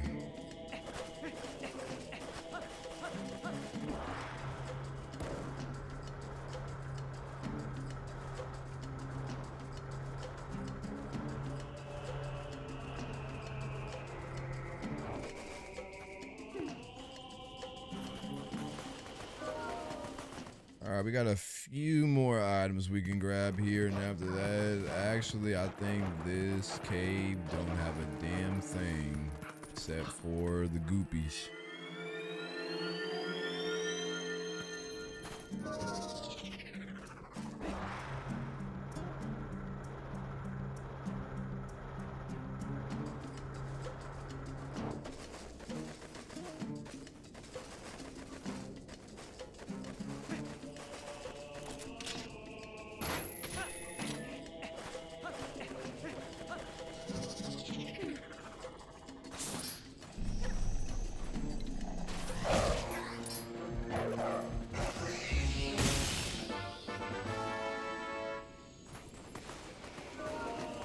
I think next run I might not start with the shadow crystal.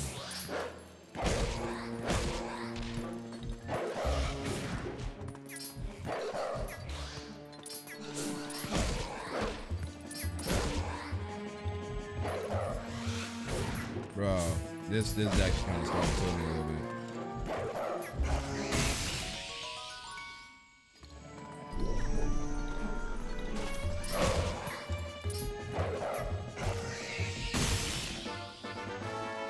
Hey, we got 20 of those so we can get the Giovanni reward too.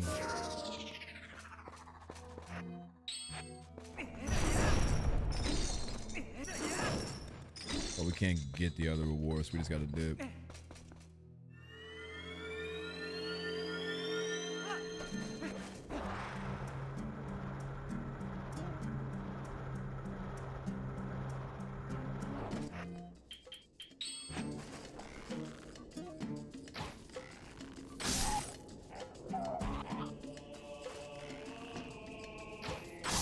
Nice.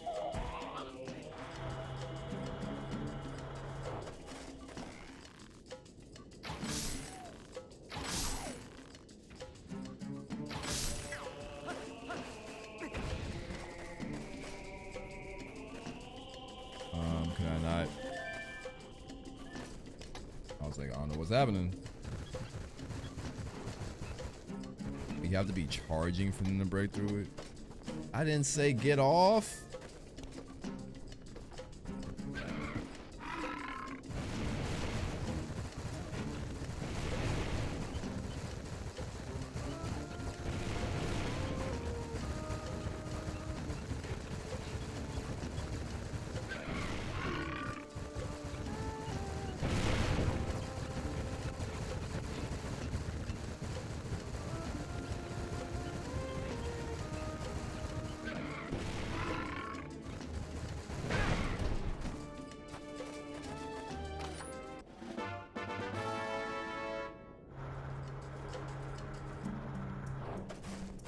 I don't think I've ever got anything crazy from these chests. It's usually just like rupees and small stuff. A small chest every now and then can have some crazy loot. It's not guaranteed, you know. No peak. Actually do need those.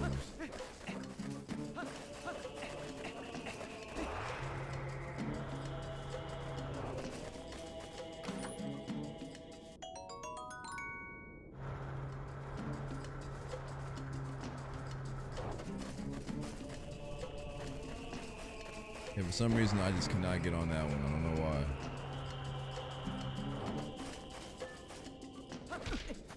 Link, thank you.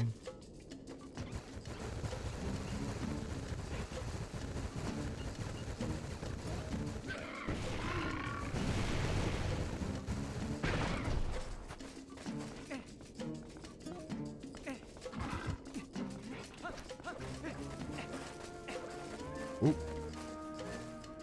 Going too fast. Getting a shit ton of bombs that I could care less for.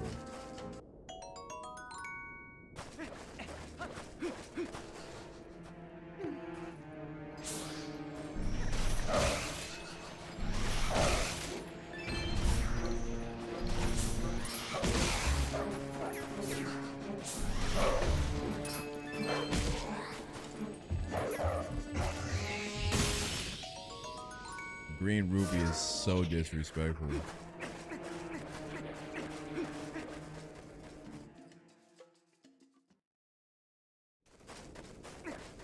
Oh, this is already cleared out. I forgot.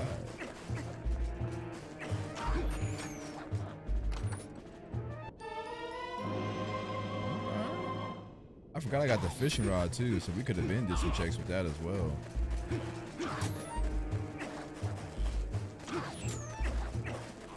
Kind of just speeding through these last few couple checks. If I'm being real.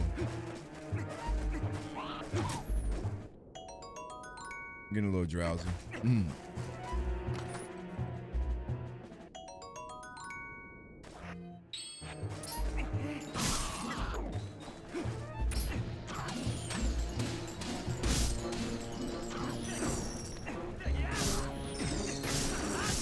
Okay, maybe I should take out this guy that's just like shooting a shit ton of arrows at me.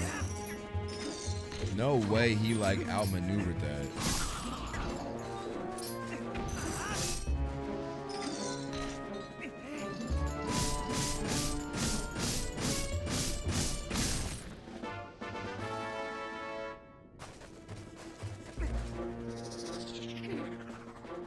Oh, there's a chest over here that I missed.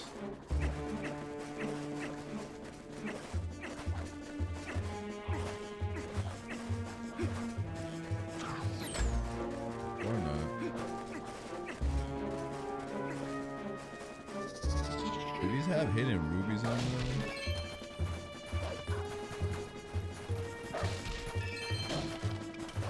Should I be breaking all these?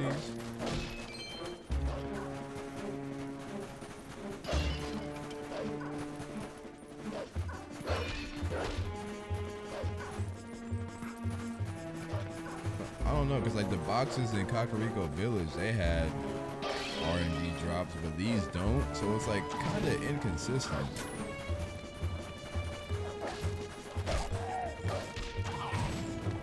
Might die. Let me kill this Poe before it turns daytime.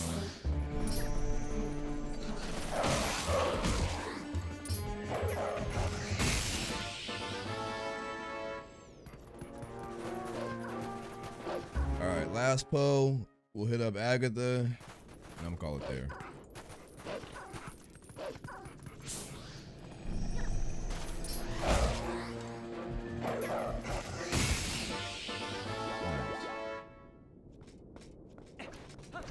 Don't have the lantern for that.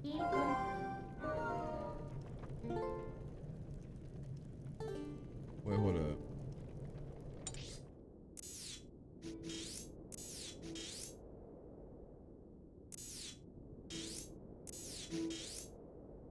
It's south of Hyrule. That's where we gotta go. Okay.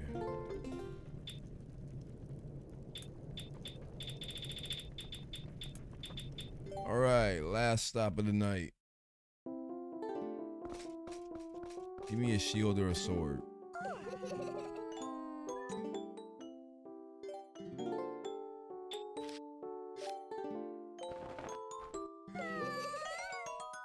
Oh, actually, hold up. Let's go see what Charlo's blessing is. I know you have one.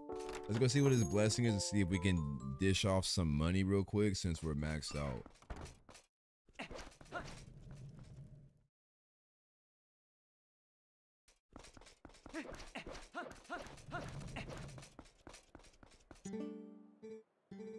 For an orange rupee.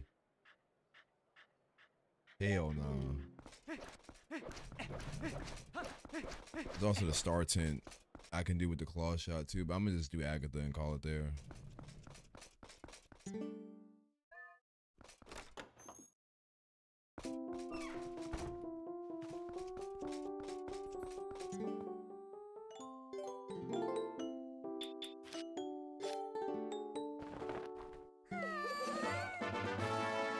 Twilight.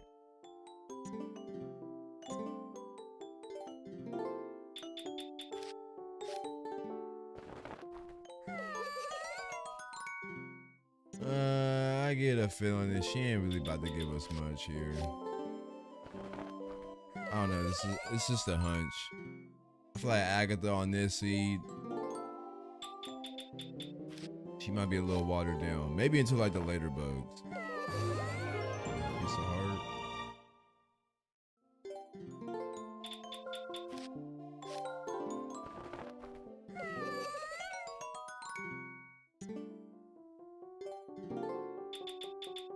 Alright, 2 more. God damn. I was right.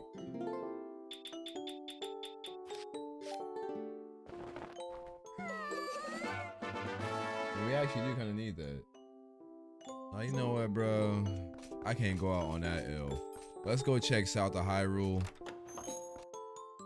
And then we'll call it there. We gotta at least get one juicy, like, give me one good item before I wrap this up.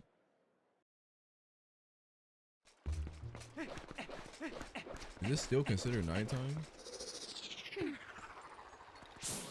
Oh. Just ended.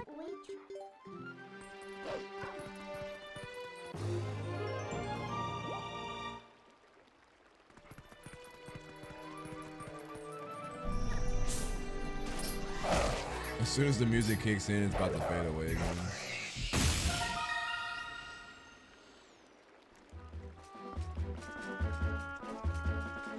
I'm gonna be real, I don't feel like doing all that unnecessary stuff. So we're just gonna grab it this way. Hey, slingshot.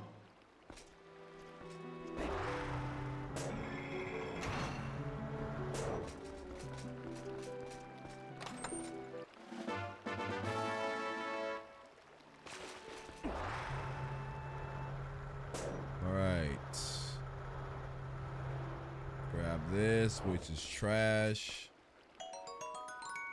and then we got a boulder. Well, this first.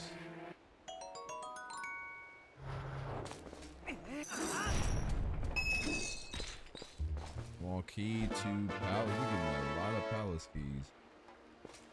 3 hours in randomizer, no sword yet. Big fat rip.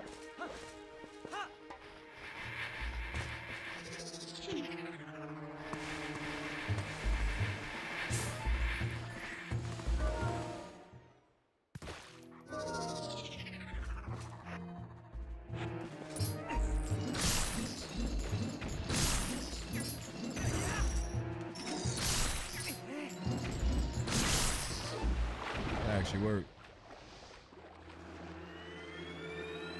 All right, come on. Last chest of the night.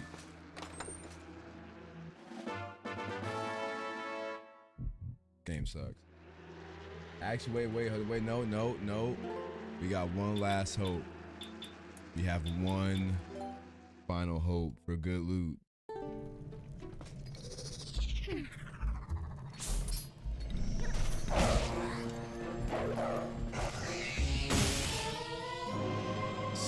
Son of a bitch. All right. Here's for all the money.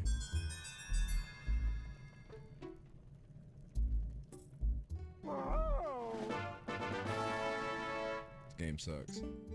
All right, we got like a few more overworld things to do. Like obviously a couple of post souls we can grab, and then like we haven't gotten like the Dominion rod and a few things, but I think we can clear a little bit more of Forest Temple and get started on Lake Bed and Snow Peak. Now actually, yeah, we can get started on all three except for time, because we need the Master Sword for time.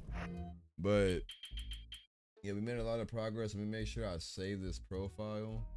That way I don't end up losing track of all of this. But yeah, it's been almost 4-hour stream. Damn. Yeah.